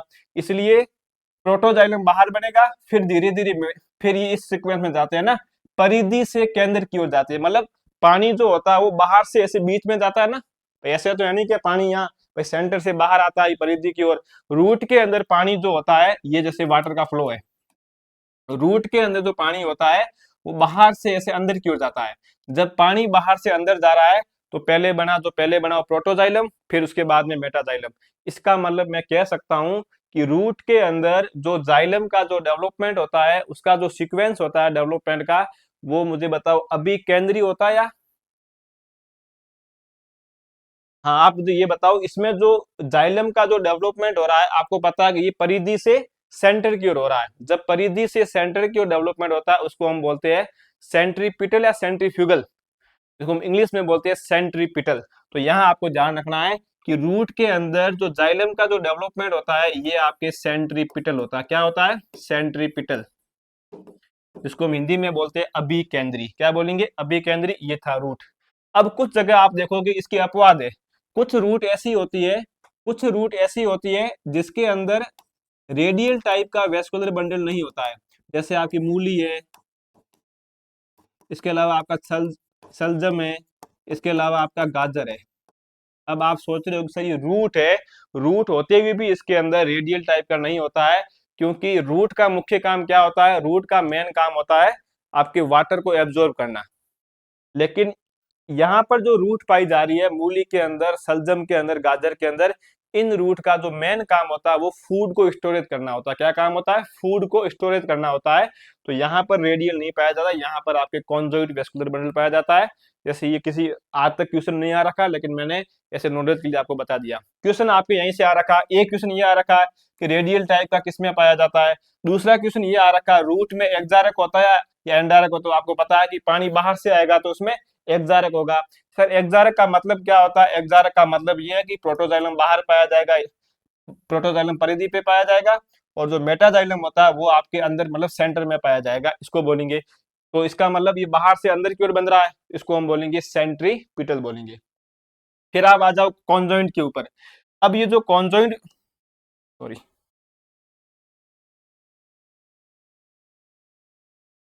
अब आपके ये जो कॉन्जॉइंट वेस्कुलर बंडल होता है ये आपको पता है किसमें पाया जाता है, तो आपको पता है कि ये स्टेम में पाया जाता है, भले डाइकोट का स्टेम हो भले मोनोकोट का स्टेम हो। अब ये जो कॉन्जॉइंट वेस्कुलर बंडल होता है ये आपके होता है दो टाइप का। एक तो आपके होता है कॉन्जॉइंट कॉन्जॉइंट कोलेटरल कैसा होता है? Conjoint collateral, conjoint collateral. दूसरा आपके इसमें ये होता है conjoint by collateral, conjoint by collateral, ये आपने पढ़ रखे होंगे बाई कोलेटरल। अब देखो, ये जो कॉन्जॉइंट कोलेटरल होता है ये आपके दो टाइप का होता है। कितने टाइप का होता है? दो टाइप का। ये आपके ओपन भी हो सकता है और ये आपके क्लोज भी हो सकता है। और ये जो आपके कॉन्जॉइंट बाई कोलेटरल होता है ये आपके हमेशा कैसा होता है? ओपन टाइप का होता है, ये कभी क्लोज नहीं होता, ध्यान रखना इस बात का। अब देखो इसको मैं और बताता हूँ आपको। अब देखो कॉन्जॉइंट का मतलब क्या होता है? कॉन्जॉइंट का मतलब होता है जाइलम एंड फ्लोएम का एक साथ में होना। मतलब इसको हिंदी में बोलते संयुक्त, मतलब दोनों का एक साथ में जॉइंट के रूप में होना, उसको बोलेंगे कॉन्जॉइंट। तो इस कॉन्जॉइंट का मतलब है जाइलम और फ्लोएम का एक साथ होना। कोलेटरल का मतलब है इसका मतलब है जो फ्लोएम है उसका तो बाहर की ओर होना और जो जाइलम है उसका कहाँ होना? अंदर की ओर होना। अब आपको पता है कि जो conjoint collateral open vascular bundle का मतलब ये होगा ऐसा वेस्कुलर बंडल जिसके अंदर कैम्बियम पाई जाती हो, जिसके अंदर कैम्बियम पाई जाती हो उसको हम बोलते हैं ओपन वेस्कुलर बंडल। इसमें सेकेंडरी ग्रोथ पाई जाएगी। हमने कहा कि ये कॉन्जॉइंट है, मतलब जाइलम फ्लोएम साथ साथ में, ठीक है, मतलब एक ही वेस्कुलर बंडल के अंदर है। हमने कहा कोलेटरल है, मतलब फ्लोएम तो पाया जाएगा बाहर की ओर, जाइलम पाया जाएगा अंदर की ओर। अब आपको पता है इसका एग्जाम्पल क्या क्या, तो इसका एग्जाम्पल हो जाएगा सेकेंडरी ग्रोथ कहाँ होती है? एक तो आपके डाइकोट के स्टेम के अंदर होगी, उसके अलावा ये आपके जिम्नोस्पर्म के अंदर भी ये पाया जाता है, जिम्नोस्पर्म के अंदर। अब दूसरी बात आती है सर क्लोज। तो आपको पता है कि ये हमारा वेस्कुलर बंडल हो गया, ये कोलेटरल और कॉन्जॉइंट है, मतलब यहाँ पर सेकेंडरी ग्रोथ नहीं पाई जाएगी। जब सेकेंडरी ग्रोथ नहीं होता कैम्बियम एब्सेंट होगी, फ्लोएम इसमें बाहर पाया जाता है, जाइलम अंदर पाया जाता है। इसके एग्जाम्पल क्या क्या होंगे? तो आपको पता है कि मोनोकोट स्टेम हो जाएगा, मोनोकोट स्टेम हो जाएगा। इसके अलावा लीफ के अंदर सेकेंडरी ग्रोथ नहीं होती है, ये इसके आपके हो गए एग्जाम्पल। फिर अगला आता है बाई कोलेटरल। अब देखो इसका मतलब बताता हूँ। बाई कोल फर्स्ट बात क्या है कि कॉन्जॉइंट है, सेकंड बात क्या है? बाई कोलेटरल, ठीक है, और थर्ड बात ओपन टाइप का होता है हमेशा। तो ये हमारे बना दिया वेस्कुलर बंडल। इसमें क्या होता है? बीच में तो पाया जाता है जाइलम, लेकिन जाइलम के ऊपर की ओर भी कैम्बियम होती है, जाइलम के ऊपर की मतलब उसके अपर साइड में भी कैम्बियम होती है, इसके नीचे साइड भी मतलब कैम्बियम होती है। इसका मतलब इसमें दो कैम्बियम पाई जाती है, बाहर होगा फ्लोएम या फ्लोएम, मतलब जाइलम के दोनों और ऊपर नीचे फ्लोएम पाया जाता है। और ये जो कैम्बियम होगी इसको आप बोलोगे आउटर कैम्बियम, और ये जो होगी इसको आप बोलोगे इनर कैम्बियम। ये जो आउटर कैम्बियम होती है ये तो आपके एक्टिव होती है, ये आगे चल के सेकेंडरी ग्रोथ करेगी। ये आपके जो होती है ये आपके इनएक्टिव होती है। आया समझ में? ये कैसी होती है? इनएक्टिव होती है। तो ये आपके हो गया कॉन्जॉइंट कोलेटरल टाइप का वेस्कुलर बंडल हो गया। अब एग्जाम में क्वेश्चन ये आता है इसका एग्जाम्पल क्या है? तो ध्यान रखना कॉन्जॉइंट कोलेटरल के एग्जाम्पल के अंदर एक तो आपको ध्यान रखना कुकर बिटेसी फैमिली। कौन सी फैमिली? जो आपकी कुकर बिटेसी फैमिली है, जो कुकर बिटेसी फैमिली। दूसरा इसका एग्जाम्पल है सोलेनेसी फैमिली, सोलेनेसी फैमिली। और तीसरा इसका एग्जाम्पल एक प्लांट होता है जिसका नाम है लूफा सिलिंड्रिकल। क्या नाम है? लूफा सिलिंड्रिकल प्लांट उसका वो है। अब इसके बाद तीसरा आपके इसमें आता है, हमने पढ़ा था कंसेंट्रिक वेस्कुलर बंडल। जब कंसेंट्रिक वेस्कुलर बंडल की बात आएगी तो ये आपके होते हैं दो टाइप के। कितने टाइप के? दो। एक आपके इसमें हो जाएगा एम्फिक्राइबल, एम्फिक्राइबल, और दूसरा आपके ये होता है एम्फीवेजल्स। क्या होता है? एम्फीवेजल्स। ये एम्फी है ना, ध्यान रखना, एम्फीवेजल्स। एक आपके होता है एम्फीवेजल्स, इसको हम बोलते हैं शायद इसको हम एम्पीहेड्रम, तुम हेड्रम शायद ऐसा कुछ बोलते हैं, हेड्रोसेंट्रिक शायद, हाँ हेड्रोसेंट्रिक ऐसा कुछ है, मुझे अभी याद नहीं आ रहा प्रॉपर। हेड्रोसेंट्रिक, और इसको हम बोलेंगे लेप्टोसेंट्रिक। क्या इसको हम बोलेंगे? इसको हम बोलेंगे लेप्टोसेंट्रिक। अब देखो हेड्रो का मतलब होता है जाइलम। क्या होता है इसका मतलब? इसका मतलब है जाइलम। हेड्रो का मतलब है जाइलम, और लेप्टो का मतलब होता है फ्लोएम। क्या होता है? फ्लोएम। क्या बोल रहा है? सेंट्रिक, इसका मतलब ये कह रहा है कि जो जाइलम होगा वो तो बीच में पाया जाएगा, और जो फ्लोएम होगा वो इसके चारों ओर पाया जाएगा। फ्लोएम इसके कहाँ पाया जाएगा? चारों ओर पाया जाएगा। ये इसका फ्लोएम है जो इसके चारों ओर पाया जाता है। इसको बोलते हैं एम्फी क्राइबल। क्राइबल का मतलब जाइलम, एम्फी का मतलब जाइलम के दोनों ओर, तो ये मतलब जाइलम, ये जो आपके जाइलम के चारों ओर फ्लोएम पाया जाता है, इसको हम बोलेंगे एम्फिक्राइबल। यहाँ पर क्या, एम्फी वेजल्स, एम्फी का मतलब दोनों ओर, यहाँ उल्टा होता है, हमने कहा लेप्टोसेंट्रिक, मतलब यहाँ पर जो फ्लोएम होगा वो तो आपके बीच में पाया जाएगा और फ्लोएम के चारों ओर क्या पाया जाएगा, जाइलम पाया जाएगा। इंपॉर्टेंट क्या है इसका मतलब, इंपॉर्टेंट जो यहाँ पूछ रखा आपकी इस क्वेश्चन के अंदर, एम्फिक्राइबल का मतलब जाइलम बीच में फ्लोएम चारों ओर, एम्फी वेजल्स का मतलब फ्लोएम बीच में जाइलम चारों ओर। अब ये ऐसे क्यों होते हैं, प्लांट को ऐसी क्या आवश्यकता पड़ी, ये अगर कोई थ्योरी क्लास होती मैं आपको वहां बताता, ये अभी काफी क्या अपना ये क्लास लंबी हो जाएगी। इसका एग्जाम्पल ध्यान रखना, इसका जब आप एग्जाम्पल देखोगे, इसका एग्जाम्पल होता है जो फर्न का जो राइजोम होता है, फर्न के राइजोम में आपके पाया जाता है एम्फिक्राइबल, और इसका एग्जाम्पल होता है आपके ड्रेसिना तथा यक्का, मतलब ड्रेसिना तथा यक्का का जो स्टेम होता है उसके अंदर ये आपके पाए जाते हैं। ध्यान रखना, ये ड्रेसिना तथा यक्का के स्टेम में पाया जाएगा, और ये जो होते हैं ना, ये कंसेंट, ये हमेशा क्लोज होंगे, ये हमेशा कैसे होते हैं, क्लोज, मतलब इनके अंदर जो कैम्बियम होती है, जो वेस्कुलर कैम्बियम होती है, वो हमेशा क्या होती है, एब्सेंट होती है। इसका मतलब कंजॉइंट बाइकोलेटरल हमेशा ओपन टाइप का होगा, और ये हमेशा क्लोज होते हैं क्योंकि इनके अंदर जाइलम तथा फ्लोएम क्या होती है, जाइलम तथा फ्लोएम इनमें एब्सेंट पाए, मतलब इसमें एब्सेंट होते हैं।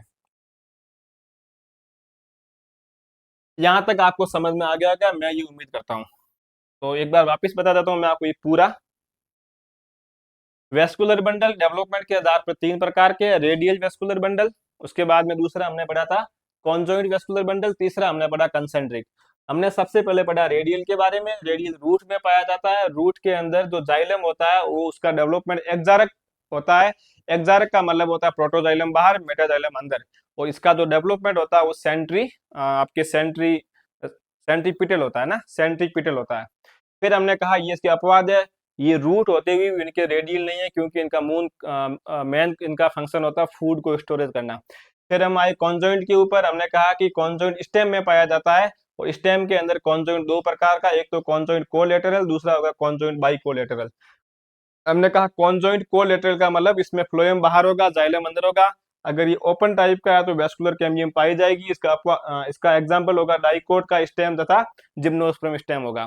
उसके बाद हमने ये भी कहा कि जो क्लोज टाइप का होता है उसमें कैम्बियम एब्सेंट होती है, सेकेंडरी ग्रोथ नहीं होती है, ये आपके मोनोकोट के स्टेम के अंदर तथा लीफ के अंदर पाया जाता है। उसके बाद हमने आगे इसमें पढ़ा जो कॉन्जॉइंट बाइकोलेटरल होता है, ये आपके पाया जाता है, दो इंपोर्टेंट फैमिली हमने पढ़ी, एक हमने पढ़ी कुकुरबिटेसी, एक हमने फैमिली पढ़ी कुकुरबिटेसी, दूसरी हमने पढ़ी सोलेनेसी फैमिली, और एक प्लांट है लूफा सिलेंड्रिकल करके, उसके अंदर ये आपके बाइकोलेटरल। इसका बाई का मतलब क्या, दोनों ओर, कोलेटरल है नहीं, उसके लेटरल साइड में, मतलब जाइलम के दोनों ओर फ्लोएम पाया जाएगा, ऊपर और अंदर। ये एक बार किसी इंटरव्यू में पूछ रखा है कि जो आउटर कैम्बियम और इनर कैम्बियम में से कौन सी एक्टिव होती है, तो जो आउटर कैम्बियम होती है वो एक्टिव होती है। फिर हम आगे कंसेंट्रिक के ऊपर, हमें पता है कि देखो कंसेंट्रिक का मतलब क्या होता है, मतलब ये होता है, जैसे मैंने ये कोई राउंड बनाया, मैंने ये कोई सर्कल बनाया ना, राउंड सर्कल बनाया, कंसेंट्रिक का मतलब ये है जो ये फर्स्ट वाला जो ये मैंने जो सर्कल बनाया है, इसका जो मिड पॉइंट है, मैं यहाँ पर कोई एक कील लगा देता हूँ, फिर मैं इसके चारों को धागा बांधता हूँ। जैसे यहाँ मैंने कील लगाई, कील लगा के मैंने उसको धागा बांधा, अब मैंने उस धागे को इसके चारों ओर ऐसे घुमाया, तो इसका मतलब जो फर्स्ट वाला जो अंदर वाला जो सर्कल था उसका भी मिड पॉइंट ये है, जो बाहर वाला ये जो बना इसका भी मिड पॉइंट ये है, तो इसको हम बोलते हैं कंसेंट्रिक, मतलब दोनों सर्कल का मिड पॉइंट एक ही होता है। तो ये आपके एक तो होगा एम्फिक्राइबल, एम्फी का मतलब दोनों ओर, तो किसके दोनों ओर, जाइलम के दोनों ओर एम्फिक्राइबल बोलेंगे। इसके एग्जाम्पल क्या थे, तो इसके जो एग्जाम्पल हमने पढ़ा वो था फर्न का राइजोम। इसके अलावा हमने पढ़ा एम्फीवेजल्स, इसका हमने एग्जाम्पल पढ़ा था यक्का और ड्रेसिना, फ्लोएम बीच में, जाइलम चारों ओर। अब इस क्वेश्चन को सोल्व करो अगर ये आपको पूरा समझ में आया तो। इसने नीचे स्टेटमेंट दे रखी है तीन, पूछा है इनमें से सत्य कथन कौन कौन से है। तो फर्स्ट कथन दे रखा है कि एम्फिक्राइबल, इसका मतलब क्या है, एम्फिक्राइबल का मतलब जाइलम तो होगा बीच में, और जाइलम के चारों ओर क्या पाया जाएगा, फ्लोएम पाया जाएगा। वेस्कुलर मंडल में ये कह रहा है कि फ्लोएम सराउंड जाइलम, हाँ ये बात सही है कि फ्लोएम जाइलम को चारों ओर से घेरता है, ये बात सही है, इसका मतलब ये स्टेटमेंट सही है। इसने पूछा cambium absent in open vascular bundle, क्या मुझे बताओ ओपन वेस्कुलर बंडल में कैम्बियम एब्सेंट होती है प्रेजेंट होती है, तो हमने पढ़ रखा है नहीं, अगर वेस्कुलर बंडल क्लोज है, अगर वेस्कुलर बंडल क्लोज है तो इसके अंदर कैम्बियम जो होगी वो क्या होगी, एब्सेंट होगी।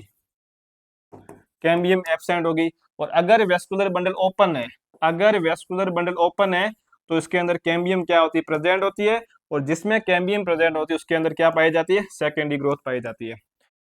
उसके बाद दे रखा है इन रेडियल वेस्कुलर बंडल, इसने कहा कि रेडियल वेस्कुलर बंडल में जाइलम तथा फ्लोएम जो होते हैं वो ऑन सेपरेट रेडियल, मतलब के रूट के अंदर जो रेडियल वेस्कुलर बंडल है उसके अंदर जाइलम तथा फ्लोएम अलग अलग रेडियस पे होंगे। हाँ, ये बात भी सही है, अलग अलग रेडियस पे होंगे। अब आपके मन में एक क्वेश्चन आना चाहिए कि सर रूट के अंदर रेडियल वेस्कुलर बंडल क्यों होता है। रूट के पास में ये भी ऑप्शन था ना, वो कॉन्जॉइंट वेस्कुलर बंडल को भी अपने अंदर, उसका भी वो डेवलपमेंट कर सकती थी, लेकिन रूट ने अपनी सेल के अंदर रेडियल वेस्कुलर बंडल को क्यों बनाया। आप देखो रेडियल वेस्कुलर बंडल में क्या होता है कि जाइलम और फ्लोएम अलग अलग त्रिज्या पे होते हैं। अब मुझे बताओ वेस्कुलर बंडल के अंदर रूट का मुख्य काम क्या है, ये आप ये सोचो। तो रूट का मुख्य काम होता है वाटर को एब्जॉर्ब करना। तो वाटर को एब्जॉर्ब कौन करेगा, जाइलम करेगा या फ्लोएम करेगा। तो आपको पता है कि सर रूट का वाटर को एब्जॉर्ब जाइलम करेगा। अब सोचो अगर रूट के अंदर कॉन्जॉइंट वेस्कुलर बंडल होता तो क्या होता। तो आप सोचो कि कॉन्जॉइंट वेस्कुलर बंडल का मतलब क्या है, हमने पढ़ा था कि कॉन्जॉइंट वेस्कुलर बंडल का मतलब ये होता है कि जाइलम और फ्लोएम दोनों, सॉरी ये मैंने उल्टा बना दिया। हमने पढ़ रखा है कि कॉन्जॉइंट वेस्कुलर बंडल का मतलब होता है कि उसके अंदर फ्लोएम होगा बाहर, जाइलम होगा अंदर। हमने ये पढ़ा था ना कि फ्लोएम होगा बाहर, जाइलम होगा अंदर की ओर। ये हमने पढ़ रखा है ना, फ्लोएम बाहर जाइलम अंदर। और जब रूट की बारी आ रही है, जब रूट की बारी आती है, जब इसके वेस्कुलर बंडल की हम बात करेंगे, रूट के वेस्कुलर बंडल की, तो रूट के वेस्कुलर बंडल के अंदर क्या पाया जाता है, रेडियल टाइप का। ये जाइलम, ये जाइलम और ये फ्लोएम, ये मतलब अलग अलग रेडियस पर है। अब देखो ये तो हो गया स्टेम का, ये हो गया रूट का। मुझे बताओ रूट का मुख्य काम क्या है। रूट का मुख्य काम है जल तथा खनिज लवणों का अवशोषण करना। कौन करेगा, जाइलम और फ्लोएम में से जाइलम करेगा। अब आप सोचो अगर ये जाइलम अंदर की ओर है, क्या यहाँ पर जल का एब्जॉर्ब करना इजी है या यहाँ पर जल को एब्जॉर्ब करना इजी है जाइलम के लिए। तो आप देखोगे कि यहाँ पर जाइलम अपने आप में एक अलग रेडियस के ऊपर है, पूरा इंडिपेंडेंट है। तो यहाँ पर ये वाटर को एब्जॉर्ब ज्यादा कर पाएगा, एक मैक्सिमम एफिशिएंसी के साथ में कर पाएगा। इसलिए रूट ने अपने अंदर रेडियल वेस्कुलर बंडल का निर्माण किया। इसलिए उसने कॉन्जॉइंट को नहीं सिलेक्ट किया, उसने अपने अंदर रेडियल बनाया ताकि जाइलम अपने आप में पूरा स्वतंत्र रहे। और जब जाइलम पूरा स्वतंत्र रहेगा तब वो पानी को ज्यादा एब्जॉर्ब अपने अंदर कर सकेगा। आया समझ में ये। अब इस क्वेश्चन को सॉल्व करो आप। तो हमें पता है कि ये स्टेटमेंट ये गलत है और ये सही है। तो ए एंड सी दोनों सही है ना, इसका यही होगा ना, ए और सी सही है। तो इसका राइट आंसर हो जाएगा ए और सी, ऑप्शन नंबर थर्ड सही है इसका। अगला क्वेश्चन सॉल्व करो।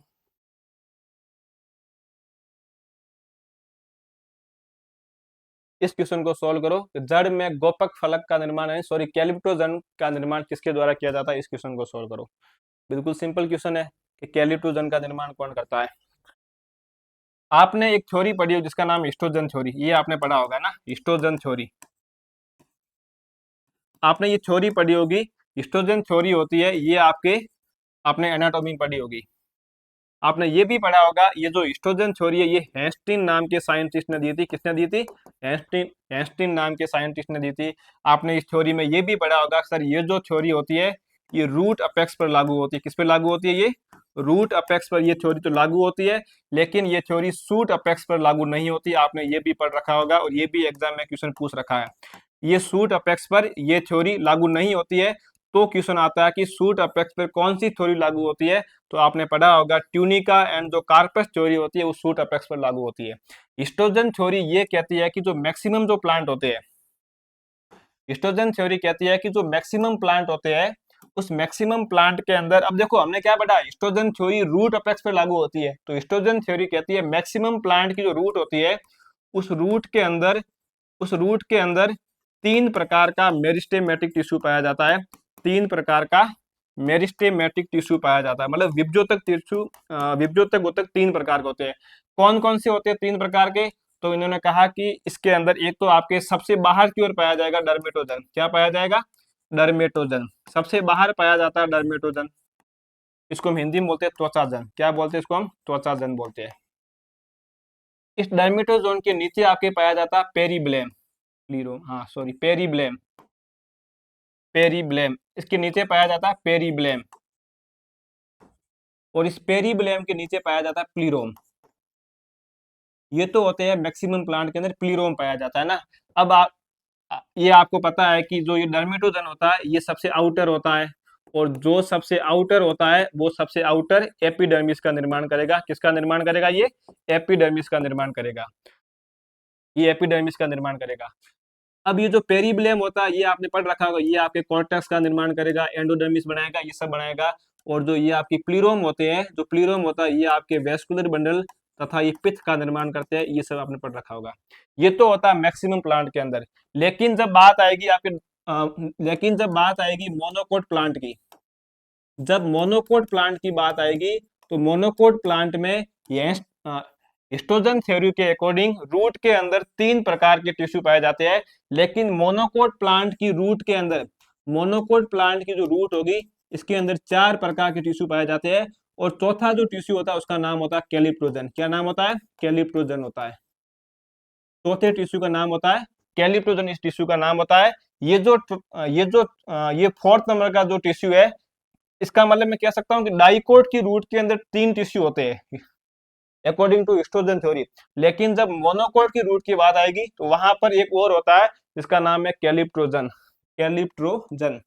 अब बात है कि इसका निर्माण कौन करेगा, तो ध्यान रखना कैलिप्टोजन सबसे बाहर की ओर पाया जाता है रूट में। तो अब मुझे बताओ, रूट में यहाँ पर ये सबसे अंदर होगा, ये थोड़ा इससे बाहर, ये सबसे बाहर पाया जाएगा डर्मेटोजन। तो जो कैलिप्टोजन होता है वो ये इसके भी बाहर पाया जाता है। जब ये इसके बाहर पाया जा रहा है तो ये जो डर्मेटोजन होता है ये इसका निर्माण करता है। कौन निर्माण करता है इसका? मतलब डर्मेटोजोन के द्वारा कैलिप्टोजन का निर्माण किया जाता है मोनोकोट के अंदर। अब ये कैलिप्टोजोन क्या करता है? तो आपने पढ़ा होगा कि मोनोकोट के अंदर ये जो कैलिप्टोजोन होता है ये रूट कैप का निर्माण करता है। किसका निर्माण करता है? रूट कैप का निर्माण करता है। रूट कैप जो होती है वो आपके जो एक्वाटिक प्लांट होते हैं, एक्वाटिक प्लांट के अंदर क्या होती है? एब्सेंट होती है, वहां पर रूट पॉकेट पाए जाते हैं। उसके अलावा ये जो रूट कैप होती है मैक्सिमम टाइम ये क्या होती है? ये केवल एक, मतलब ये सिंगल होती है ना, मैक्सिमम टाइम ये केवल एक रूट में एक ही रूट कैप पाई जाती है। लेकिन कुछ प्लांट के अंदर ये क्या होती है? मल्टीपल रूट कैप पाए जाते हैं। कुछ प्लांट के अंदर मल्टीपल रूट कैप पाए जाते हैं। उसका आपके एग्जांपल हो जाएगा आपके जिसको हम बोलते हैं स्क्रू पाइन, या जिसको हम केवड़ा बोलते हैं, अपने जिसको हम पेंडिनस बोलते हैं, उसके अंदर मल्टीपल रूट कैप पाए जाते हैं। ये इंटरव्यू में क्वेश्चन पूछ रखा है कि मल्टीपल रूट कैप किस प्लांट के अंदर पाए जाते हैं, तो स्क्रू पाइन या पेंडिनस के अंदर पाए जाते हैं, केवड़ा के अंदर। और जो नॉर्मल ये आपके सिंगल एक रूट कैप होता है। अब उसके अलावा इस रूट कैप के अंदर गोल्जी बॉडी पाया जाता है। ये जो गोल्जी बॉडी होता है ये स्त्रावण का कार्य करता है। इसकी वजह से रूट कैप जो रूट होती है वो आपकी चिकनी होती है, मतलब म्यूसिलेज लाइक होती है। अब देखो इसने क्वेश्चन क्या पूछा था? क्वेश्चन हमारे को ये पूछा गया था, क्वेश्चन हमें ये पूछा गया कि ये जो कैलिप्टोजन है इसका निर्माण कौन करता है? तो आपने देख लिया ना कि जो कैलिप्टोजन होता है, इस कैलिप्टोजन जो मोनोकोट में पाया जाता है इसका निर्माण आपके डर्मिटोजन से होता है। तो ये यहाँ लिखा हुआ कि इसका निर्माण किससे होता है? डर्मिटोजन से होता है। आया समझ में? ये इसमें और भी खूब बातें हैं लेकिन अभी तक टाइम नहीं है तो पूरा वो नहीं बता पाऊंगा मैं। इस क्वेश्चन को सॉल्व करो, ये सिंपल क्वेश्चन है, मैंने अभी आपको बता दिया पूरा। ये मैंने आपको बता रखा पूरा, पहले तो पढ़ो। पूछा क्या है? पूछा ये है कौन सा सही नहीं है। अब देखो पैसेज सेल कहाँ पाई जाएगी? क्या एंडोडर्मिस पे? हाँ ये बात सही है कि जो पैसेज सेल होती है वो, ये बात भी सही है, एंडोडर्मिस पे पाई जाती है, ये बात सही है। वेस्कुलर बंडल डाई आरक टू है जारक, ये कह रहा है कि वेस्कुलर बंडल 2 से 6 की संख्या में कहाँ होते हैं? यहाँ संख्या की बात आई, इसका मतलब रूट की बात आई। रूट में भी किसकी रूट? डाइकोट या मोनोकोट? मैंने बताया था 2 से शुरू होता है, मतलब डाइकोट की रूट की बात हो रही है। तो क्या ये मोनोकोट की रूट ये बता रहा है? लेकिन हमने कहा था कि मोनोकोट की रूट के अंदर तो पोली आरक कंडीशन होती है। कैसी कंडीशन होती है? पोली आरक। इसका मतलब होता है इसके अंदर 6 से अधिक होते हैं। इसका मतलब ये स्टेटमेंट गलत है। बाई कोलेटरल वेस्कुलर बंडल हमने कहा पढ़े थे? हमने पढ़े थे ना बाई कोलेटरल। एक तो हमने पढ़ा था कुकुरबिटेसी के अंदर, एक हमने पढ़ा था सोलेनेसी के अंदर, एक हमने पढ़ा था प्लांट जिसका नाम था लूफा सिलिंड्रिकल। तो इसने लिखा है कि by collateral vascular bundle loofah cylindrical. हाँ ये बात भी सही है। अगला इसने लिखा स्टेम का हेयर। तो हमने ये पढ़ रखा है, मैंने ये फर्स्ट क्वेश्चन था। स्टेम का जो हेयर होता है उसको हम ट्राइकोम बोलते हैं। उसको हम क्या बोलते हैं? ट्राइकोम बोलते हैं, और मैंने कहा था कि ये आपके मल्टी सेलुलर होते हैं। कैसे होते हैं? Multi cellular. लिख रखा है स्टेम के यार मल्टी सेलुलर। हाँ, ये बात भी सही है। पूछा क्या है? सही नहीं है, तो सही नहीं, क्या सही नहीं है? सही ये नहीं है 2 नंबर ऑप्शन की डाई आरक टू हेक्सारक, ये डाइकोट की विशेषता है, न कि मोनोकोट की रूट की विशेषता है। तो इसका हो जाएगा ऑप्शन नंबर 2 सही है इसका। इस क्वेश्चन को सोल्व करो। ये वापिस आ गया। मैंने आपको फर्स्ट क्वेश्चन हमारा यही था कि स्टील में क्या क्या होता है, तो स्टील के अंदर का आपके क्या क्या होगा? वेस्कुलर बंडल ऑफ पिथ, हाँ ये बात भी सही है। एंडोडर्मिस नहीं होती है। पेरिसाइकिल होता है, वेस्कुलर बंडल होता है, पिथ होता है, ये बात भी सही है। ठीक है। कॉर्टेक्स नहीं होता है। अब देखो जो आपका फर्स्ट वाला क्वेश्चन था ना, वहां पूछ रखा था कि स्टील के अंदर क्या क्या शामिल, तो वहां ये 2 ऑप्शन थे। ये बात भी सही है और ये बात भी सही है। अब इन दोनों ऑप्शन में से बेस्ट आंसर कौन सा होगा? तो मैक्सिमम स्टूडेंट यही करके आते हैं कि वेस्कुलर मंडलोपित। ध्यान रखना, पेरीसाइकिल भी स्टील में शामिल किया जाता है। अगर पेरीसाइकिल साथ में दे रखा है तो आपको ध्यान रखना इसका ऑप्शन होगा ये। पेरीसाइकिल, वेस्कुलर बंडल और पित्त को हमेशा हम स्टील में शामिल करते हैं। तो ये भी स्टेटमेंट सही, अगर ये नहीं होता ना तो ये सही होता, लेकिन यहाँ पर पित्त को भी साथ में डाल रखा है, तो दोनों में से बेस्ट आंसर हमारा जो होगा वो हमारा ऑप्शन नंबर 3 हो जाएगा। इस क्वेश्चन को सोल्व करो। निम्नलिखित में से कौन सी एक बीज प्रति तने की विशेषता है? बिल्कुल नॉर्मल क्वेश्चन है, एक बीज प्रति तने की। देखो स्टेम की बात हुई है, ध्यान रखना। कौन सा स्टेम पूछा है? मोनोकोट का स्टेम पूछा है इन्होंने। तो फर्स्ट ऑप्शन क्या है और पूछा क्या है? विशेषता नहीं है ना, ठीक है। वेस्कुलर बंडल स्कर्टेड होते हैं, मैंने बताया था कि जब जब इसने क्या कहा, बिखरी हुई, मतलब इसकी अरेंजमेंट की बात हो रही है, वेस्कुलर बंडल की व्यवस्था की बात हो रही है। जब व्यवस्था की बात होगी तब आपको माइंड में लेके आना, स्टेम को लेके आना है। और जैसे ही आपके माइंड में स्टेम आएगा तो आपको सोचना है कि डाइकोट का स्टेम या मोनोकोट का स्टेम। अब मैंने आपको बताया था कि जो सिंगल होता है, जो अकेला इंसान होता है, वो पूरा दिन घूमता रहता है, मतलब वो बिखरा हुआ होता है। तो मोनोकोट के स्टेम के अंदर बिखरे हुए होते हैं। और जो कपल होता है, जो दोनों साथ में रहते हैं, उनकी लाइफ एक रिंग के रूप में, या उनकी लाइफ पूरी मतलब एक सेटअप हो जाती है। वो ऐसे बिखरी हुई हर कहीं जा नहीं सकते हैं, बिना कुछ पूछे, बिना कुछ मन में आए वहां घूमने के लिए नहीं जा सकते हैं। उनको अपनी दिनचर्या को सही चलाना पड़ता है। तो डाइकोट के अंदर होते हैं रिंग शेप के अंदर, और मोनोकोट में होते हैं स्कर्टेड। यहाँ इसने क्या पूछा है? मोनोकोट का पूछा है, तो ये बात सही है कि इसमें स्कर्टेड पाए जाते हैं। फिर पूछा बंडल शीट प्रेजेंट होती, हाँ आपने प्लांट फिजियोलॉजी पढ़ी होगी, वहां आपने पढ़ा होगा कि सी4 प्लांट के अंदर उसके जो वेस्कुलर बंडल होते हैं उसके चारों ओर बंडल शीट सेल पाए जाते हैं। इस प्रकार से बंडल शीट सेल पाई जाती है। और आपने इसके एग्जाम्पल देखे होंगे, आपने पढ़ा होगा कि सर मेज के अंदर होता है। इसके अलावा सोरगम, आपने कैसे मेज पढ़ा होगा, आपने सोरगम पढ़ा होगा। मुझे बताओ मेज और सोरगम आपके मोनोकोट है या डाइकोट है? तो आपको पता है कि ये आपके मोनोकोट होते हैं। इसका मतलब ये बात भी सही है कि मोनोकोट में ये भी पाए जाते हैं, ये भी सही है, ये भी सही है। वेस्कुलर बंडल कोलेटरल, हाँ ये बात भी सही है। क्लोज, ये बात भी सही है। फ्लोएम पेरेन्काइमा प्रेजेंट होता है, ये गलत है। तो इसका हमारा जो राइट आंसर होगा ना, वो तो हमारा आंसर हो जाएगा कि फ्लोएम पेरेन्काइमा जो होता है वो मोनोकोट के स्टेम में तो एब्सेंट होता है, और डाइकोट के स्टेम में क्या होता है? प्रेजेंट होता है। अब आप सोचो कि फ्लोएम पेरेन्काइमा मोनोकोट के स्टेम में क्यों एब्सेंट है? मुझे आप ये बताओ, फ्लोएम, आप इसको थोड़ा लॉजिकल सोचो, इसको ऐसे रटो मत कि फ्लोएम पेरेन्काइमा स्टेम में डाइकोट में प्रेजेंट है, मोनोकोट में एब्सेंट। इसका कारण क्या है? इसका कारण ये है, फ्लोएम पेरेन्काइमा का काम क्या होता है? अब उसमें फ्लोएम में पेरेन्काइमा सेल है।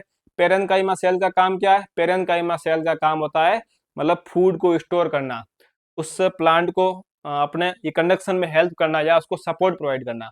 क्या मोनोकोट के स्टेम के अंदर मुझे बताओ सेकेंडरी ग्रोथ होती है? तो आपको पता है कि मोनोकोट के स्टेम में कोई सेकेंडरी ग्रोथ नहीं होती है। जब कोई सेकेंडरी ग्रोथ ही नहीं होती है तो उसको इतना फूड कहाँ चाहिए भाई? अगर आपका मोटापा, अगर हम इतने ज्यादा बड़े नहीं है तो हमारे को भोजन भी कम चाहिए होगा ना। तो फिर फ्लोएम पेरेन्काइमा वहां क्या काम का मोनोकोट के स्टेम के अंदर? जब मोनोकोट जहां जहां सेकेंडरी ग्रोथ होती है जिस स्टेम के अंदर, वहां वहां फ्लोएम पेरेन्काइमा चाहिए, क्योंकि फ्लोएम पेरेन्काइमा फूड को स्टोर करता है, और फूड सेकेंडरी ग्रोथ में प्लांट को काम आएगा। लेकिन मोनोकोट के स्टेम में सेकेंडरी ग्रोथ ही नहीं होती है। जब सेकेंडरी ग्रोथ नहीं होती है तो उसको भोजन भी नहीं चाहिए। जब भोजन नहीं चाहिए तो फ्लोएम पेरेन्काइमा को रख के क्यों स्टेम को ज्यादा भार देना? आया समझ में?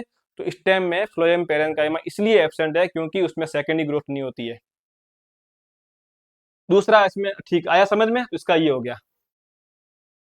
फिर अगला क्वेश्चन पूछ रखा है कागजन की सक्रियता, the cork formed by the activity of phellogen is also known. बहुत अच्छा क्वेश्चन है, कितना प्यारा और सिंपल अच्छा क्वेश्चन है, इसको सॉल्व करो। इस क्वेश्चन को सॉल्व किया जाए।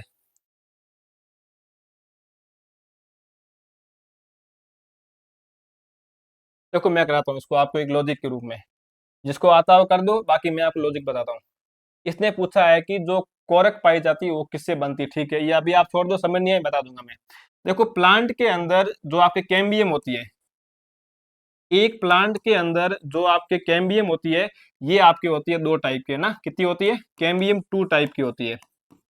एक प्लांट के अंदर कैम्बियम टू टाइप की होती है। सर कौन कौन सी टू टाइप की होती है, तो इसमें एक तो आपके जो होती है एक कैम्बियम, उसको हम बोलते हैं वेस्कुलर कैम्बियम, उसको हम क्या बोलते हैं, उसको हम वेस्कुलर कैम्बियम बोलते हैं, जिसको हम वेस्कुलर कैम्बियम बोलते हैं। अब आपको पता होगा कि वेस्कुलर कैम्बियम कहाँ पाई जाती है, तो आपने पढ़ रखा होगा कि जो वेस्कुलर कैम्बियम होती है ये आपके स्टील के अंदर पाई जाती है। कहाँ पाई जाती है, स्टील के, मतलब कि स्टील में पाई जाती है। कहाँ पाई जाती है, जो स्टील का पार्ट होता है वहां पर पाई जाती है, तो इसको मैं बोल सकता हूँ स्टीलर कैम्बियम। इसको मैंने बोल दिया स्टीलर कैम्बियम। दूसरी जो कैम्बियम होती है आपके इसके अंदर, वो आपके होती है कोरक कैम्बियम। दूसरी होती है आपके, क्या होती है, कोरक। दूसरी कैम्बियम को हम बोलते हैं कोरक कैम्बियम। दूसरी को हम बोलेंगे कोरक कैम्बियम। ये कहाँ पाई जाती है, तो ये आपके पाई जाती है कोर्टेक्स के अंदर। अब मुझे बताओ कोर्टेक्स स्टील में आएगा या बाहर है, कोर्टेक्स तो बाहर है, तो मैं इसको बोल सकता हूँ एक्स्ट्रा, इसको मैंने बोला एक्स्ट्रा स्टीलर रीजन। क्या बोला मैंने, एक्स्ट्रा स्टीलर कैम्बियम बोल दो, है ना, एक्स्ट्रा स्टीलर कैम्बियम। इसको अच्छे से समझना, तो मैंने इसको बोला एक्स्ट्रा स्टीलर कैम्बियम। अब आप इधर देखो, ये जो कोरक कैम्बियम होती है जो कोर्टेक्स में पाई जाती है, ये जो कोरक कैम्बियम होती है जो कोर्टेक्स में पाई जाती है, इसको हम बोलेंगे एक्स्ट्रा स्टीलर कैम्बियम। इसका दूसरा नाम होता है फेलोजन। इसका दूसरा नाम क्या है, फेलोजन। इसका मतलब मैं कह सकता हूं कि कोरक कैम्बियम का निर्माण कोर्टेक्स से होता है, यही कह सकता हूं ना। तो अब इसको वापस समझो, ये हो गया हमारा कोर्टेक्स। इस कोर्टेक्स के अंदर वी विभेदन होता है, क्या होता है इसमें, डी डिफरेंशिएशन होता है, वी विभेदन।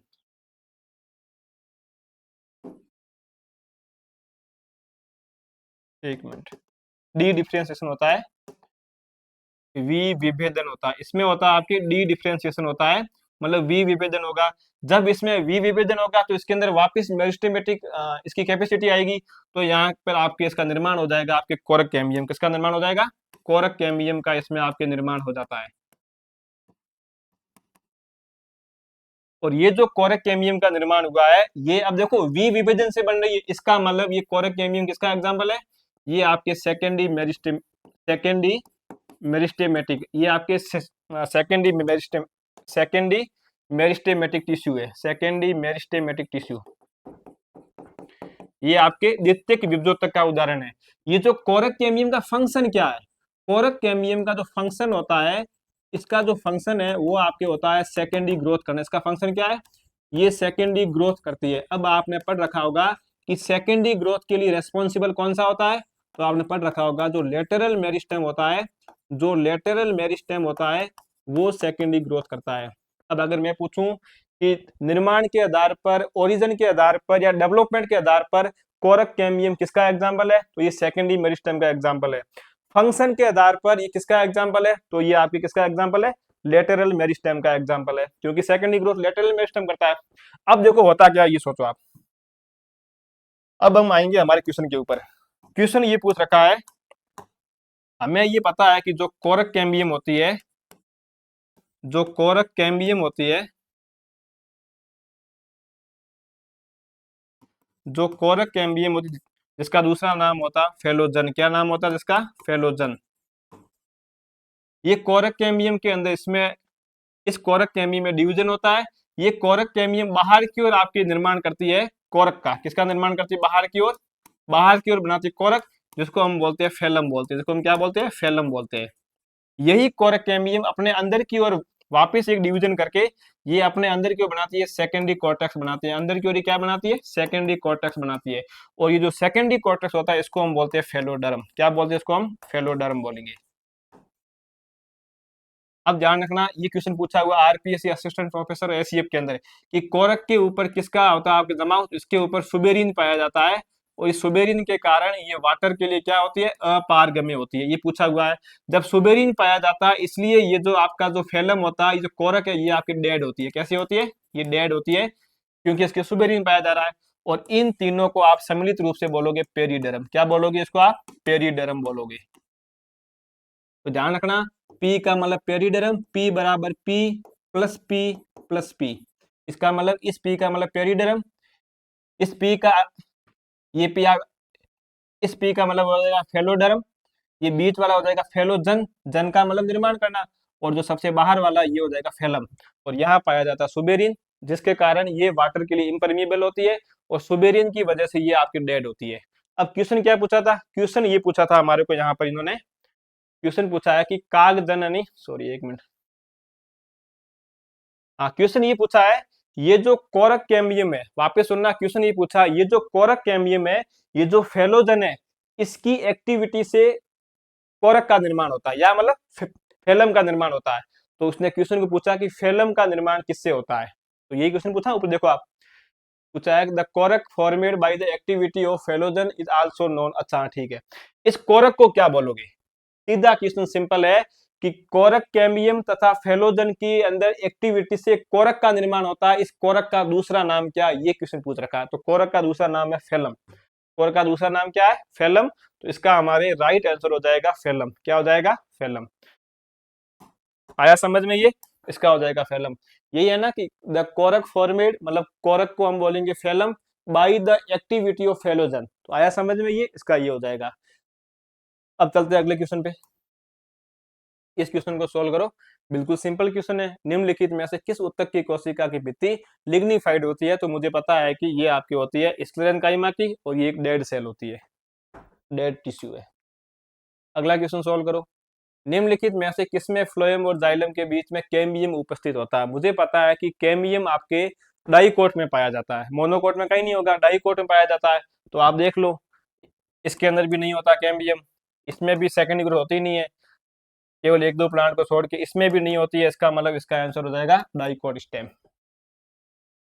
इस क्वेश्चन को सोल्व करो, स्कूटेलम क्या है, सोल्व करो इसको। स्कूटेलम क्या है, स्कूटेलम क्या है, बहुत अच्छा क्वेश्चन है इसको, और बिल्कुल सिंपल क्वेश्चन है। स्कूटेलम के बारे में पूछ रखा है इन्होंने।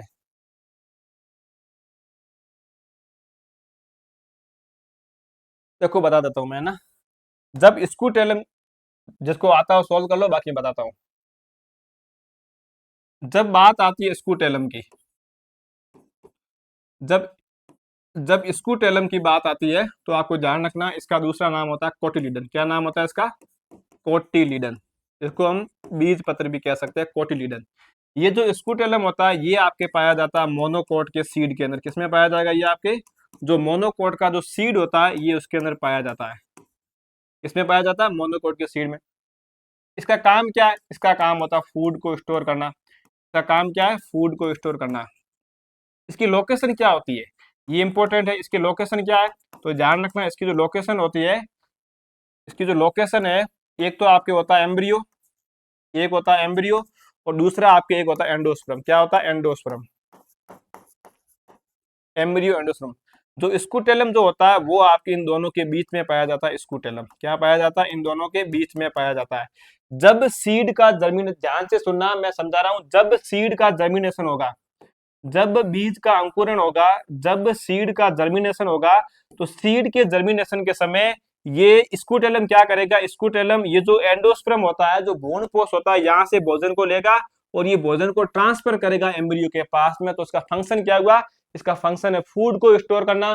फूड कहाँ से लेगा, ये फूड आपके एंडोस्पर्म से लेगा, और एंडोस्पर्म से स्कूटेलम फ्रूट को लेकर कहाँ भेजेगा, एम्ब्रियो के पास में भेजेगा। तो स्कूटेलम मोनोकोट के सीड में पाया जाता है, इसको हम कोटिलीडन भी कहते हैं। आया समझ में स्कूटेलम के बारे में। तो अब इसका राइट आंसर निकालो आप स्कूटेलम का। तो स्कूटेलम क्या है, क्या ये फ्लोवर का पार्ट है, नहीं ये फ्लोवर का पार्ट नहीं है। ये पार्ट ऑफ एंडोस्पर्म, क्या ये एंडोस्पर्म का पार्ट है, नहीं एंडोस्पर्म का पार्ट नहीं है। क्या ये डाइकोट में पाया जाता है, नहीं ये डाइकोट का भी नहीं है।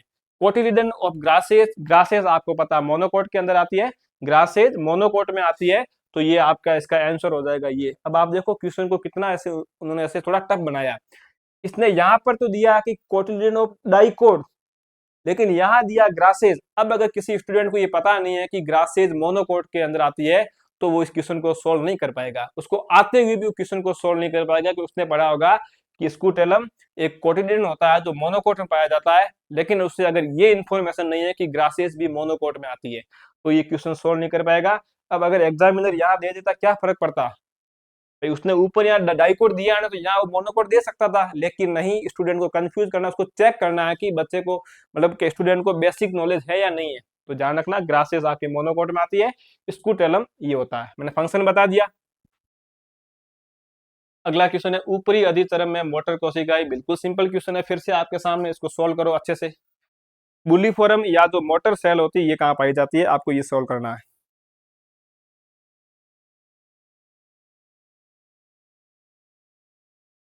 देखो मैं बताता हूँ मैं इजी वे में। हमारे पास एक सेल आती है जिसका नाम है बुलीफोरम सेल। क्या नाम है? बुलीफोरम सेल। बुलीफोरम, इसी का ही दूसरा नाम होता है मोटर सेल। क्या नाम इसका दूसरा नाम है? इसी का ही दूसरा नाम है मोटर सेल, है ना। इसी का ही दूसरा नाम है मोटर सेल। ध्यान रखना, यहाँ से जो भी क्वेश्चन आए सब क्लियर हो जाएंगे आपके। अब देखो कहाँ पाई जाती है, तो ध्यान रखना, जो अपर एपिडर्मिस होती है, जो motor cell are found in upper, अच्छा ठीक है, जो अपर एपिडर्मिस होती है,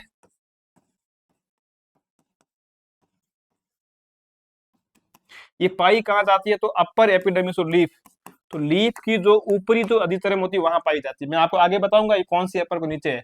अब किसमें, मोनोकोट की लीफ या डाइकोट की लीफ, तो ध्यान रखना, मोनोकोट की लीफ के अंदर कहाँ पाई जाती है, मोनोकोट की लीफ के अंदर ये पाई जाएगी। इसका काम क्या है? इसका काम होता है आपके, ठीक है, मोनोकोट लीफ में एक, और ये काम बाद में, ये जो होती है इसकी साइज ये आपके लार्ज होती है, इसका कोई कलर नहीं होता, ये आपके कलर लेस होती है। कैसी होती है? कलर लेस होती है, और ये अंदर से खाली होती है, मतलब ये एम्प्टी होती है, ये अंदर से खाली होती है। उसके बाद में देखो, जब इस सेल के अंदर वाटर एंट्री करेगा, जब इस सेल के अंदर पानी एंट्री करेगा, जब इस सेल के अंदर पानी एंट्री करेगा, तो ये सेल फूल जाएगी, तो ये आपकी हो जाएगी टर्जिड हो जाएगी। कैसी हो जाएगी सेल? ये सेल हो जाएगी टर्जिड। और जब सेल होती है टर्जिड, तो स्टोमेटा क्या हो जाते हैं आपके? ओपन हो जाते हैं, स्टोमेटा ओपन हो जाएंगे। जब इस सेल के अंदर से पानी बाहर निकलेगा, मतलब इस बुलीफोरम सेल में जब पानी की कमी होगी, जब पानी की कमी होगी तो उसके अंदर प्लाज्मोलाइसिस होगा, तो ये सेल आप शिथिल हो जाएगी। शिथिल हो जाएगी मतलब फ्लेसिड हो जाएगी। क्या हो जाएगी? फ्लेसिड। और जब ये फ्लेसिड होगी, तो इस सेल के स्टोमेटा जो है आपके, स्टोमेटा क्लोज हो जाएंगे। जब स्टोमेटा क्लोज हो जाएंगे, तो ये ट्रांसपीरेशन को कम कर देगी। तो एक क्वेश्चन ये पूछते हैं कि बुलीफोरम सेल किस में पाई जाती है, तो मोनोकोट की लीफ में, लीफ में भी ऊपर वाली अधिचरम मतलब अपर एपिडर्मिस में। दूसरा इसका फंक्शन क्या है? फंक्शन होता है ट्रांसपीरेशन को कम करना, इसका फंक्शन होता है। कम कैसे करती है? कम ऐसे करती है, ये अपनी जब चारों ओर, प्लांट के लीफ के चारों ओर जब एनवायरनमेंट में टेम्परेचर इंक्रीज होता है, तो ये अपने पानी को बुलीफोरम सेल बाहर निकालती है। जैसे ही पानी को बाहर निकालेगी, तो उसमें प्लाज्मोलाइसिस होगा, उसकी सेल फ्लेसिड हो जाएगी। जैसे ही सेल फ्लेसिड होगी, तो लीफ के तो उसके स्टोमेटा क्लोज हो जाएंगे, और लीफ ऐसे मुड़ के ऐसे पूरी कोल्ड हो जाएगी। आया समझ में बुलीफोरम सेल के बारे में। दूसरा, तो ये क्वेश्चन क्या है कि बुलीफोरम कहाँ पाई जाती है, तो आपको पता है कि नीरियम डाइकोट है, ये नहीं है, ये दे रखा मेज एक मोनोकोट का प्लांट है, इसका ये एग्जांपल है, ये सही है। अब एक ऑप्शन दे रखा फिल्लोक्लेड, दूसरा दे रखा क्लेडोड। इसको समझो। देखो फिल्लोक्लेड, इसका मतलब है जब होल स्टेम, जब किसी प्लांट का पूरा जो स्टेम है, वो स्टेम अगर कन्वर्ट हो जाए लीफ लाइक स्ट्रक्चर के अंदर, जब वो लीफ लाइक हो जाए और वो फोटोसिंथेसिस करे, क्या करे? वो फोटोसिंथेसिस करे। आया समझ में। बात आती क्लेडोड की। क्लेडोड का मतलब जब स्टेम की ब्रांच, जब किसी स्टेम की ब्रांच जो होती है, स्टेम की जो ब्रांच है, स्टेम की ब्रांच अगर लीफ में कन्वर्ट हो जाती है, और ये फिर जाके आपको करती है फोटोसिंथेसिस, उसको बोलेंगे क्लेडोड। डिफरेंट देखो, पूरा स्टेम लीफ लाइफ में कन्वर्ट हो रहा, इसको बोलेंगे फाइलोक्लेड। क्लेडोड्स मतलब जब पूरा स्टेम नहीं बदलता, केवल स्टेम की जो ब्रांच होती है छोटी सी, मतलब पूरा स्टेम लीफ में नहीं बदला, केवल उसकी जो ब्रांच होती है वही कन्वर्ट होती है, उसको बोलेंगे क्लेडोड बोलेंगे हम। एग्जाम्पल फाइलोक्लियर के आपके एग्जाम्पल जैसे ओपन सिया है, इसके अलावा जैसे नागफनी, जैसे इसमें ये आपके यूफोरबिया आता है, इसमें एक और है कैक्टस है, ये इसके अंदर आते हैं, तो इसकी ये एग्जाम्पल है। अब अगर आप थोड़ा इसको और पढ़ोगे डिटेल लेवल के ऊपर, तो ये जो फिलोक्लेड होते हैं इसके अंदर अनलिमिटेड ग्रोथ होती है, और ये जो क्लेडोड होती है इसके अंदर लिमिटेड ग्रोथ होती है। जो फिलोक्लेड होते हैं इसके अंदर नोड तथा इंटरनोड बहुत अधिक संख्या में पाए जाते हैं, और जब आप क्लेडोड की बात करोगे तो इसके अंदर जो केवल एक इंटरनोड पाया जाता है। ये सब चीजें थ्योरी, अपने अगर थ्योरी होती क्लास तो मैं वहां बताता, यहाँ इतना आपको नहीं देखना, केवल आगे इसलिए मैंने आपको बता दिया दोनों डिफरेंट। ये शब्द बड़ा है, फिलोक्लेट बड़ा, देखो दोनों का फंक्शन एक ही है, फोटोसिंथेसिस करना, लेकिन कब करेंगे, सॉरी, फिलोक्लेट उसको बोलेंगे जब पूरा स्टेम जा रहा, मतलब जिसका नाम बड़ा है उसका पूरा स्टेम जा रहा है, जिसका जो शब्द छोटा है, जिसका नाम छोटा है, उसका केवल एक स्टेम का छोटा सा पार्ट लीफ में कन्वर्ट होगा। आया समझ में? एग्जाम्पल बुक से देख के याद कर लेना इनके, तो मतलब मैंने बता दिया, इसका आंसर हो जाएगा हमारे मेज वाला। अगले क्वेश्चन को सोल्व करो। Which element of the phloem tissue is compose of the dead cell? बिल्कुल सिंपल क्वेश्चन है कि फ्लोएम में से कौन सा जो है वो डेड सेल का है, मतलब कौन सा डेड सेल होती है फ्लोएम में। तो आपको पता है कि जाइलम के अंदर 4 कंपोनेंट होते हैं, xylem vessels, sorry xylem tracheids, xylem vessels, sorry अपने मैं भूल रहा हूँ, ट्रैकिड्स, वेजल्स, और वेजल्स के अलावा उसमें जाइलम फाइबर और जाइलम पेरेनकाइमा। तो जाइलम पेरेनकाइमा के अलावा बाकी सभी उसमें डेड है, केवल एक जाइलम पेरेनकाइमा लिविंग होता है। लेकिन फ्लोएम इसका उल्टा है, जब फ्लोएम की बात आएगी तो फ्लोएम के अंदर सीयू एलिमेंट पाया जाता है, कंपोनियन सेल पाई जाती है, और इसके अलावा इसमें आपके फ्लोएम फाइबर और फ्लोएम पेरेनकाइमा। फ्लोएम फाइबर के अलावा सभी इसमें लिविंग है। तो जाइलम में 3 डेड है, फ्लोएम में 3 लिविंग है। और अब इसने पूछा क्या है, फ्लोएम में कौन सा डेड है, तो आपको पता है कि फ्लोएम फाइबर जो होता है ये इसमें डेड होता है। इस क्वेश्चन को सोल्व करो। क्या पूछा, पेरीडर्म में, मैंने आपको अभी बताया था कि पेरीडर्म के अंदर क्या क्या आएगा। तो हमें पता है कि पेरीडर्म के अंदर एक तो हमारे आता पी, पी मतलब ट्रिपल पी, फर्स्ट वाले पी का मतलब होगा सेकेंडरी कॉर्टेक्स, इस पी का मतलब होगा कोरक कैम्बियम, और इस पी का मतलब होगा कोरक। मैंने बताया था ना। अब देखो इसको ऐसे याद करो, जो कोरक होता है ये आपके डेड सेल होती है। सर ये डेड सेल क्यों होती है? क्योंकि इसके अंदर सुबेरिन पाया जाता है, इसलिए ये पानी के लिए इम्परमिएबल होती है। क्वेश्चन पूछा हुआ है कि सुबेरिन सुबेरिन पेरिडर्म के किस भाग में पाया जाता है, तो आपके इस फेलम में पाया जाता है। इसको बोला फेलम, फेलोजन, फेलोडरम। अब आपको ये भी ध्यान रखना, तो कोरक कैम्बियम होता है, ये जो कोरक कैम्बियम इसका निर्माण कहाँ से होता है, तो आपका पता है इसका निर्माण आपके कॉर्टेक्स से होता है। कोरक कैम्बियम का काम क्या होता है सर? कोरक कैम्बियम का काम होता है सेकेंडरी ग्रोथ करना। इसका मतलब ये लेटरल मेरिस्टेम का एग्जांपल है, और ये ओरिजिन के आधार पर ये आपके सेकेंडरी मेरिस्टेम का एग्जांपल है। आया समझ में? तो कोरक कैम्बियम इसको बोलेंगे हम फेलोजन, सेकेंडरी कॉर्टेक्स इसको बोलेंगे हम फेलोडर्म, और कोरक जो बाहर होता है उसको बोलेंगे हम फेलम। सोल्व करो। पोली आरक, वापिस से संख्या की बात हो रही, ध्यान रखना, भूलना मत। पोली आरक वेस्कुलर बंडल मतलब संख्या की बात हो रही है। जैसे ही संख्या की बात होती है आपके माइंड में रूट आनी चाहिए, और जैसे ही रूट आती है आपके माइंड में, तो आपके माइंड में 2 रूट आनी चाहिए, डाई आरक सॉरी डाइकोट की रूट और मोनोकोट की रूट। और जब संख्या की बात आई है, जब डाई यानी डाई से शुरू हो रहा है, 2 से 6 डाइकोट के अंदर, और जब मोनोकोट की बात आती है तो मोनोकोट एम से शुरू होता है। एम का मतलब होता है मैनी, मैनी यानी 6 से अधिक या कई सारे होते हैं, यानी पोली होते हैं, पोली आरक। तो सीधा क्वेश्चन है कि पोली आरक वेस्कुलर बंडल किसमें होते हैं, तो ये मोनोकोट की रूट में पाए जाएंगे। अब देखो स्टेम आ रखा है। अब अगर आपको स्टेम क्या पूछता, तो यहाँ पर वेस्कुलर बंडल की संख्या की बात नहीं होती, उनके अरेंजमेंट की बात होती, उनकी व्यवस्था की बात होती। जब व्यवस्था की बात आती, मोनो यानी सिंगल, जो व्यक्ति सिंगल होता है वो कहीं भी घूम सकता है, मन पड़े वहां वो जा सकता है। इसका मतलब इसके अंदर वेस्कुलर बंडल बिखरे हुए स्कैटर्ड होते हैं। डाइकोट की बात आई, डाइकोट में 2 जने साथ में रहते हैं तो मन पड़े वैसे नहीं कर सकते, तो उनमें ये एक रिंग शेप में पाए जाते हैं, उसमें पूरा अरेंजमेंट एकदम रिंग में होता है। बिल्कुल नॉर्मल चीजें आपके ये क्लियर हो गया होगा। इस क्वेश्चन को सॉल्व करो। वापिस सिंपल क्वेश्चन आया, देखो देखो वेस्कुलर बंडल से कितने सिंपल क्वेश्चन आ रहे बार बार। मैंने उस एक ही स्लाइड के अंदर आपको सब कुछ बता दिया है। पूछ रखा है कि विच ऑफ द फॉलोइंग है द रिंग अरेंजमेंट। रिंग मतलब अरेंजमेंट की बात हुई ना, व्यवस्था की बात हुई है। अगर वेस्कुलर बंडल के अरेंजमेंट की बात हुई है तो स्टेम को लेके आओ माइंड के अंदर। स्टेम भी 2 प्रकार का, डाइकोट और मोनोकोट। अब आपको पूछा रिंग, तो रिंग में पाई जाएंगे डाइकोट के अंदर, तो ये डाइकोट का स्टेम। देखो ये क्वेश्चन और ये क्वेश्चन दोनों में कॉन्सेप्ट सेम है लेकिन क्वेश्चन अलग अलग। यहाँ पूछा संख्या के आधार पर और फिर ही वापस उसी एग्जाम के अंदर वापस पूछा व्यवस्था के आधार पर उसकी वेस्कुलर बंडल की। अगला क्वेश्चन सोल्व करो। ये रो कॉटन फाइबर प्राइमरी मतलब किससे बने होते हैं, कंसाइड ऑफ, तो इसका बताओ जो कॉटन फाइबर होते हैं वो किससे बने होते हैं। अब देखो जब फाइबर की बात आती है, मैं बता देता हूँ शॉर्ट में आपको, जब फाइबर की बात आएगी, जब फाइबर की बात आती तो आपके इसमें एक फाइबर होता है आपके सरफेस फाइबर। कौन सा होता है, सरफेस फाइबर। एक इसमें होता है सरफेस फाइबर। और ये जो सरफेस फाइबर होते हैं ये आपके दो टाइप के होते हैं।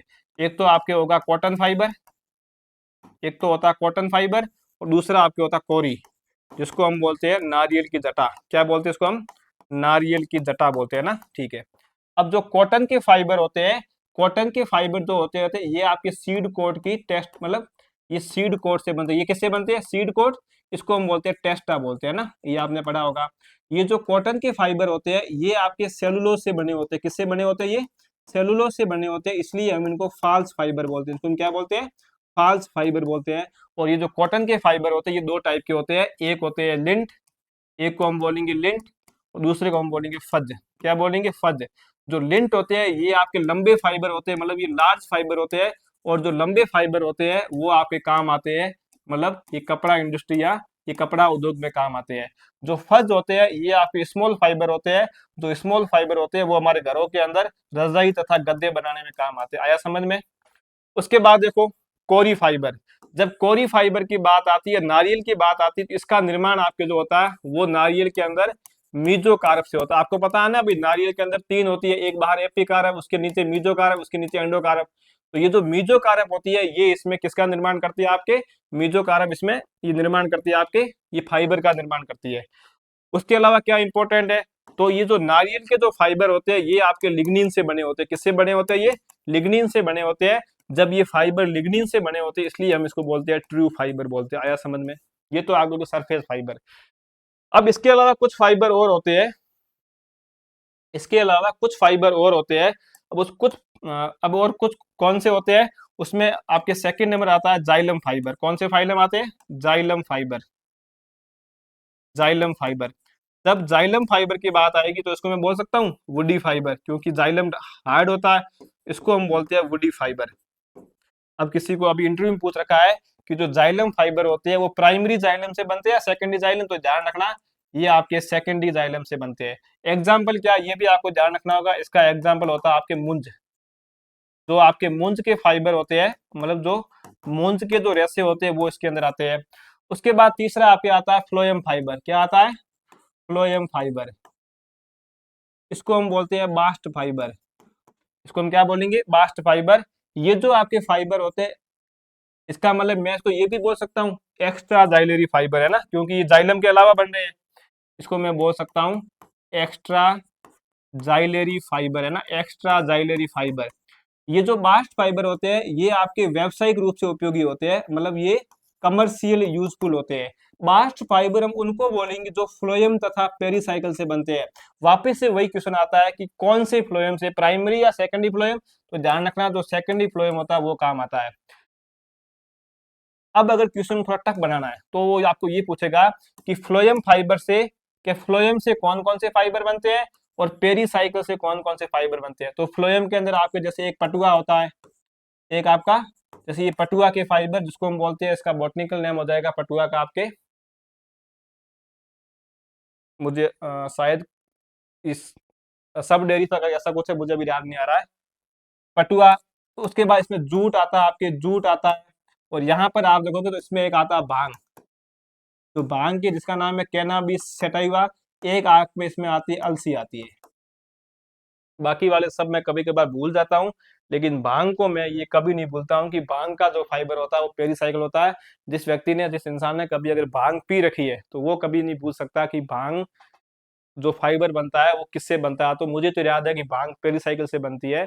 अगर किसी इंसान को अपनी मेमोरी को लॉस करना 2 दिनों की, मतलब पूरा एकदम भगवान बन जाना है अगर आप, तो भांग का जो नशा होता है ये ऐसे प्रसाद के रूप में लोग लेते हैं, बट लेना नहीं चाहिए, गलत है। कभी टेस्ट के लिए भले, जैसे कोई जैसे अपने यहाँ इंडिया में जब महाशिवरात्रि होती है तो इसका यूज खूब करते हैं। तो तब उस समय ऐसा लगता है कि अपुन ही भगवान है। भांग पीने के बाद अपन को कैसा लगेगा, अपुन ही भगवान है, क्योंकि भांग जो होता है इसका जो फाइबर होता है ये पेरीसाइकिल से बनता है, कैनाबिस सैटाइवा।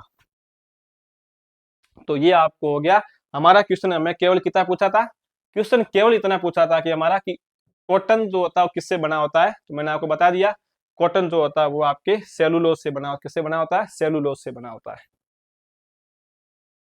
अगला क्वेश्चन करो, ऑप्शन नहीं देखने ऐसे सॉल्व करो, बिल्कुल सिंपल क्वेश्चन है। क्या ऑप्शन देखना है इसके अंदर, देखो जो आपको आता है पहले वो मिलाओ।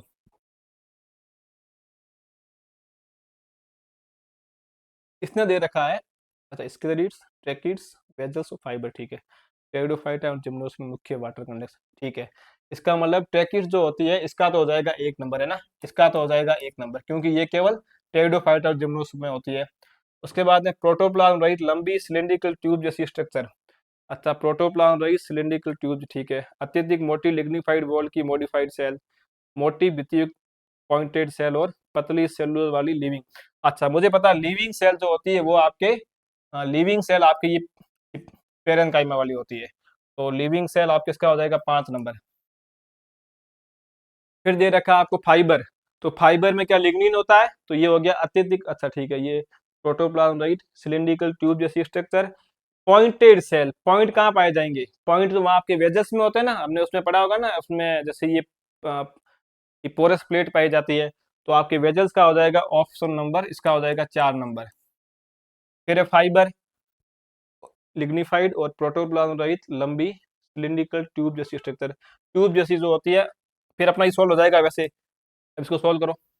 हमने कहा कि बी का हो जाएगा 1 नंबर, तो हमारे ये हो गया बी का एक, अच्छा ये पूरा सोल्व ही हो गया अपना। बी का 1 नंबर केवल एक में आ रहा है, इसका हो जाएगा ए का हो जाएगा 3rd नंबर। ए दे रखा है हमारा स्केलेरिड्स, आपने पढ़ा होगा स्क्लेरेनकाइमेटस टिश्यू, उसके अंदर ये आता है आपके, सॉरी सेल। तो ए का 3 नंबर, मतलब जो स्क्लेरिड अत्यधिक मोटी लिग्निफाइड वॉल होती है। फिर ये आपके वेजल्स हो जाएगा, और ये फाइबर्स, ई का हो जाएगा 4 नंबर। इसको मिला देना है ना, ये सही है इसका, जैसे बी का 1 नंबर सही है, फिर आप अपने हिसाब से इसको पूरा मिला देना है ना। नॉर्मल क्वेश्चन है, बी का 1 नंबर सही है, फिर अपने आप वो मैच हो रहा है आपके वहां पे। अगला क्वेश्चन सोल्व करो, वापस से नॉर्मल क्वेश्चन है, निम्न स्टेटमेंट को पढ़कर सही आंसर चुनिए। कौन सा स्टेटमेंट इनमें सही है, मतलब आपको ये पढ़ना है, पढ़ो। पहला है कि फ्लोएम पेरेन्काइमा सामान्यतः एब्सेंट होता है, ठीक है। मुझे पता है कि फ्लोएम पेरेन्काइमा कहाँ एब्सेंट होता है, तो हमने पढ़ रखा था कि सर फ्लोएम पेरेन्काइमा जो होता है वो जो मोनोकोट का जो स्टेम होता है, जो मोनोकोट का जो स्टेम होता है उस स्टेम के अंदर ही एब्सेंट होता है, ठीक है। मतलब ये बात मोनोकोट के स्टेम की बात हो रही है, आया समझ में, इसकी बात हो रही है, मोनोकोट के स्टेम की बात हो रही है, ये मोनोकोट के स्टेम की बात हो रही है। उसके बाद यह कि वेस्कुलर बंडल क्लोज होते हैं, अच्छा ये भी मुझे पता है कि जो क्लोज होते हैं ये आपके मोनोकोट के अंदर, मैंने ये भी मुझे पता है कि क्लोज कहाँ होते हैं, मोनोकोट में। फिर इसने कहा कॉन्जॉइंट, मुझे पता है कि कॉन्जॉइंट कहाँ होते हैं, स्टेम के अंदर होते हैं। इसको ऐसे सोल्व करो। फिर दे रखा स्क्लेरेन काइमेटस हाइपोडर्मिस, मुझे पता है कि स्क्लेरेन काइमेटस हाइपोडर्मिस होती है वो मोनोकोट के स्टेम में पाई जाती है, कहाँ पाई जाती है, मोनोकोट के स्टेम के अंदर पाई जाती है। तो डाइकोट के स्टेम में कौन सी होती है, कोलेनकाइमा होती है। फिर दे रखा है स्कैटर्ड वेस्कुलर, अच्छा मुझे ये भी पता है कि जो स्कैटर्ड वेस्कुलर बंडल है ये मोनोकोट के स्टेम के अंदर पाए जाते हैं, मोनोकोट के स्टेम के अंदर पाए जाते हैं, इसका मतलब डाइकोट रिंग शेप होते हैं। फिर दे रखा पेरीफेरल वेस्कुलर बंडल छोटे होते हैं, ये बात भी सही है, पेरीफेरल वेस्कुलर बंडल छोटे होते हैं क्योंकि इसमें स्टेम है। अब आप देखो इसको सोल्व करो, उपरोक्त स्टेटमेंट किस प्लांट एनाटोमी के लिए, इसका मतलब ये मोनोकोट के स्टेम की बात हो रही है, तो आप जब इसको ऑप्शन देखोगे इसका राइट आंसर हो जाएगा आपके मोनोकोटिलिडन स्टेम, है ना। रूट नहीं होगा क्योंकि इसमें कॉन्जॉइंट वेस्कुलर बंडल है, डाइकोट वैसे भी नहीं क्योंकि उसमें क्लोज पाए जा रहे हैं। ये रहा अपनी क्लास का लास्ट क्वेश्चन, आज की इस एनाटोमी का वन शॉट का लास्ट क्वेश्चन है कि डोर्सी वेंट्रल लीफ के बारे में कौन सा स्टेटमेंट सही है, आपको ये बताना है। तो आपने पढ़ा होगा, इसको आप सोल्व करो कि डोर्सी वेंट्रल लीफ दे रखी है उसके बारे में कौन सा स्टेटमेंट सही है, आपको ये करना है। तो आपने पढ़ा होगा जो लीफ होती है, लीफ जो होती है दो टाइप की होती है, एक आपकी होती है डोर्सी वेंट्रल लीफ और एक आपकी होती है आइसो बाइलेटरल लीफ। आपको पता है कि जो डोर्सी वेंट्रल लीफ होती है ये आपके डाइकोट में पाई जाती है, और जो आइसोबायोलेटरल ये आपके कहाँ पाई जाती है, मोनोकोट के अंदर पाई जाती है। इसने पूछा कि सिर्फ डोर्सी वेंट्रल लीफ का मतलब होता है इसमें दो एपिडर्मिस होती है, एक होती है अपर एपिडर्मिस और एक आपकी होती है लोअर एपिडर्मिस।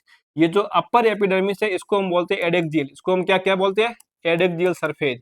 और जो लोअर होती है उसको हम बोलते हैं एबेक्सियल, इसको हम क्या बोलते हैं, सॉरी सॉरी सॉरी, ऊपर वाले को बोलेंगे एडेक्सियल, नीचे वाले को बोलेंगे, हाँ अब देखो, जो ऊपर वाली जो एपिडर्मिस होती है इसको हम बोलते हैं एडेक्सियल, क्या बोलते हैं उसको हम, एडेक्सियल सरफेस बोलते हैं। और लीफ की जो नीचे वाली जो एपिडर्मिस है उसको हम बोलते हैं एबेक्सियल, एबेक्सियल। अब देखो डी मतलब डी ऊपर वाली, ये जो डाइकोट में जो ऊपर वाली जो अपर एपिडर्मिस है, यहाँ पर स्टोमेटा की जो संख्या होती है वो आपके कम हो गई, क्योंकि ये एकदम लाइट के टेम्परेचर के सीधा एकदम सामने होगा, यहाँ कम होती है। और जब इसकी बात आती है, जो इसकी एबेक्सियल सरफेस होती है, इसके ऊपर जो स्टोमेटा की जो संख्या आपकी होती है ये आपकी ज्यादा होती है। और ये जो दोनों होते हैं ना, ये अपर एपिडर्मिस और लोअर एपिडर्मिस, इसके बीच में जो टिश्यू पाया जाता है इस टिश्यू को बोलते हैं मीजोफिल टिश्यू। कौन सा होता है, इसके बीच में मीजोफिल टिश्यू पाया जाता है। मीजोफिल टिश्यू डाइकोट के अंदर दो भागों में डिवाइड होता है, जो ऊपर पाई जाती है उसको बोलेंगे पेलिसेड सेल, और जो नीचे पाई जाएगी उसको हम बोलेंगे स्पॉन्जी सेल। ये स्पॉन्जी, ये हो जाएगी आपके पेलिसेड। अब ध्यान रखो, ये जो मीजोफिल जो होता है, इस मीजोफिल के अंदर आपके पाया जाता है क्लोरोफिल पाया जाता है, क्या पाया जाता है, क्लोरोफिल। अब जब हम बात करेंगे आपके मोनोकोट की बात करेंगे, तो मोनोकोट के अंदर जो लीफ होती है आइसोबायोलेटरल लीफ होती है, इसके अंदर भी आपके अपर एपिडर्मिस होती है, इसके अंदर भी आपके लोअर एपिडर्मिस होती है। लेकिन इसके बीच में जो मीजोफिल जो टिश्यू होता है वो ऐसे डिवाइड नहीं होता दो भागों में, पेलिसोड और स्पॉन्जी के अंदर, इसमें केवल स्पॉन्जी सेल पाई जाती है। इसमें स्टोमेटा दोनों सतह पर बराबर पाए जाते हैं। क्वेश्चन क्या पूछा है डोर्सी वेंट्रल का, इसने पूछा है कि mesophyll cell palisade and spongy parenchyma में डिफरेंशिएट होती है। ये बात सही है, हमने कहा था ना दो में डिवाइड है। मेसोफिल में क्लोरोप्लास्ट पाया जाता है, हमने सही हमने कहा था इसमें क्लोरोफिल या क्लोरोप्लास्ट पाया जाता है। उसके बाद हमने कहा कि एडेक्सियल मतलब ऊपर वाली सरफेस पर स्टोमेटा अधिक पाया जाता है, हाँ ये बात भी सही हमने कहा था। अच्छा ये गलत है, ये गलत है, ऊपर वाली सतह पर स्टोमेटा कम पाए जाते हैं ना, नीचे वाले ज्यादा होते हैं। तो इसने सही का पूछा, तो ये दोनों सही है। तो बोथ बोथ आपके 1 और 2 सही है ना। तो ऑप्शन कहाँ हमारा 1 और 2, 1 और अच्छा ये पड़ा है ऊपर ही, तो ये हमारा ऑप्शन नंबर 1 सही हो जाएगा। तो मैं उम्मीद करता हूँ आपको ये जो आज वाला जो सेक्शन है, जो ये अपनी क्लास थी, ये आपको पसंद आई होगी और आपको ये पूरी की पूरी आपको ये समझ में आई होगी, ऐसी मैं उम्मीद करता हूँ। अब अपन अगली क्लास में देखेंगे कल एम्ब्रियोलॉजी, उसके बाद अपन नेक्स्ट देखेंगे बायोस्टेटिक, उसके बाद आपकी टेक्निक्स पूरी करा दूंगा मैं, फिर धीरे धीरे करके अपन 2 दिन बाद में शुरू करेंगे एनिमल फिजियोलॉजी, ऐसे ऐसे करके अपन पीवाई के ओपन पूरे कर देंगे। तो इस क्लास को देखना, अच्छे से देखना, समझना, फिर से कह रहा हूँ उस समय देखो जब आपका पढ़ने का मन नहीं हो, क्योंकि इस रिवीजन के टाइम में प्रैक्टिस उस समय करो जब आपका पढ़ने का मन नहीं हो, और मैक्सिमम पीवाई क्यू मिलाओ, नए क्वेश्चन बहुत कम मिलाओ, क्योंकि उस समय अगर बाई चांस कोई क्वेश्चन आपको नहीं आया तो वहां पे आपके अंदर घबराहट हो सकती है कि मुझे अब क्वेश्चन नहीं आ रहा, मैं क्या करूँ क्या करूंगी। इसलिए पीवाई क्यू मिलाओ, तब आपके अंदर एक कॉन्फिडेंस आएगा कि हाँ ऐसे क्वेश्चन आते हैं, सिंपल क्वेश्चन आते हैं, मैं उसको आराम से कर दूंगी। दूसरी बात ये देखो, किसी को पूछो मत भाई तेने कितना पढ़ लिया, तू कहाँ से पढ़ रहा, कहाँ से पढ़ रही है। नोट्स, अपने नोट्स की किसी के साथ में कभी तुलना मत करना। अगर तुलना करने लग गए तो कभी जीवन में खुश नहीं रह पाओगे। तो नोट्स की भी कभी तुलना मत करना अपनी। तो आप लोग कंटिन्यू वे के अंदर अपनी तैयारी को करते रहो, प्रैक्टिस पे ध्यान दो। पीवाई क्यू मिलाओ, पीवाई क्यू उस टाइम मिलाओ जब जिस समय आपका पढ़ने का मन नहीं हो। वीडियो को कर लो 2 की स्पीड में, मैं पूरे पीवाई को आपको सोल्व करा रहा हूँ। और पीवाई को करने से आपका ये भी फायदा होगा कि एक आपके अंदर डर नहीं रहेगा। तो आपको पता है कि जब एग्जाम पास में आ रहा है तो हमें डर रहना नहीं चाहिए, इसलिए पीवाई को मिलाते रहो अच्छे से। तो मिलते हैं अपन कल की क्लास के अंदर प्लांट एम्ब्रियोलॉजी के अंदर। Thank you.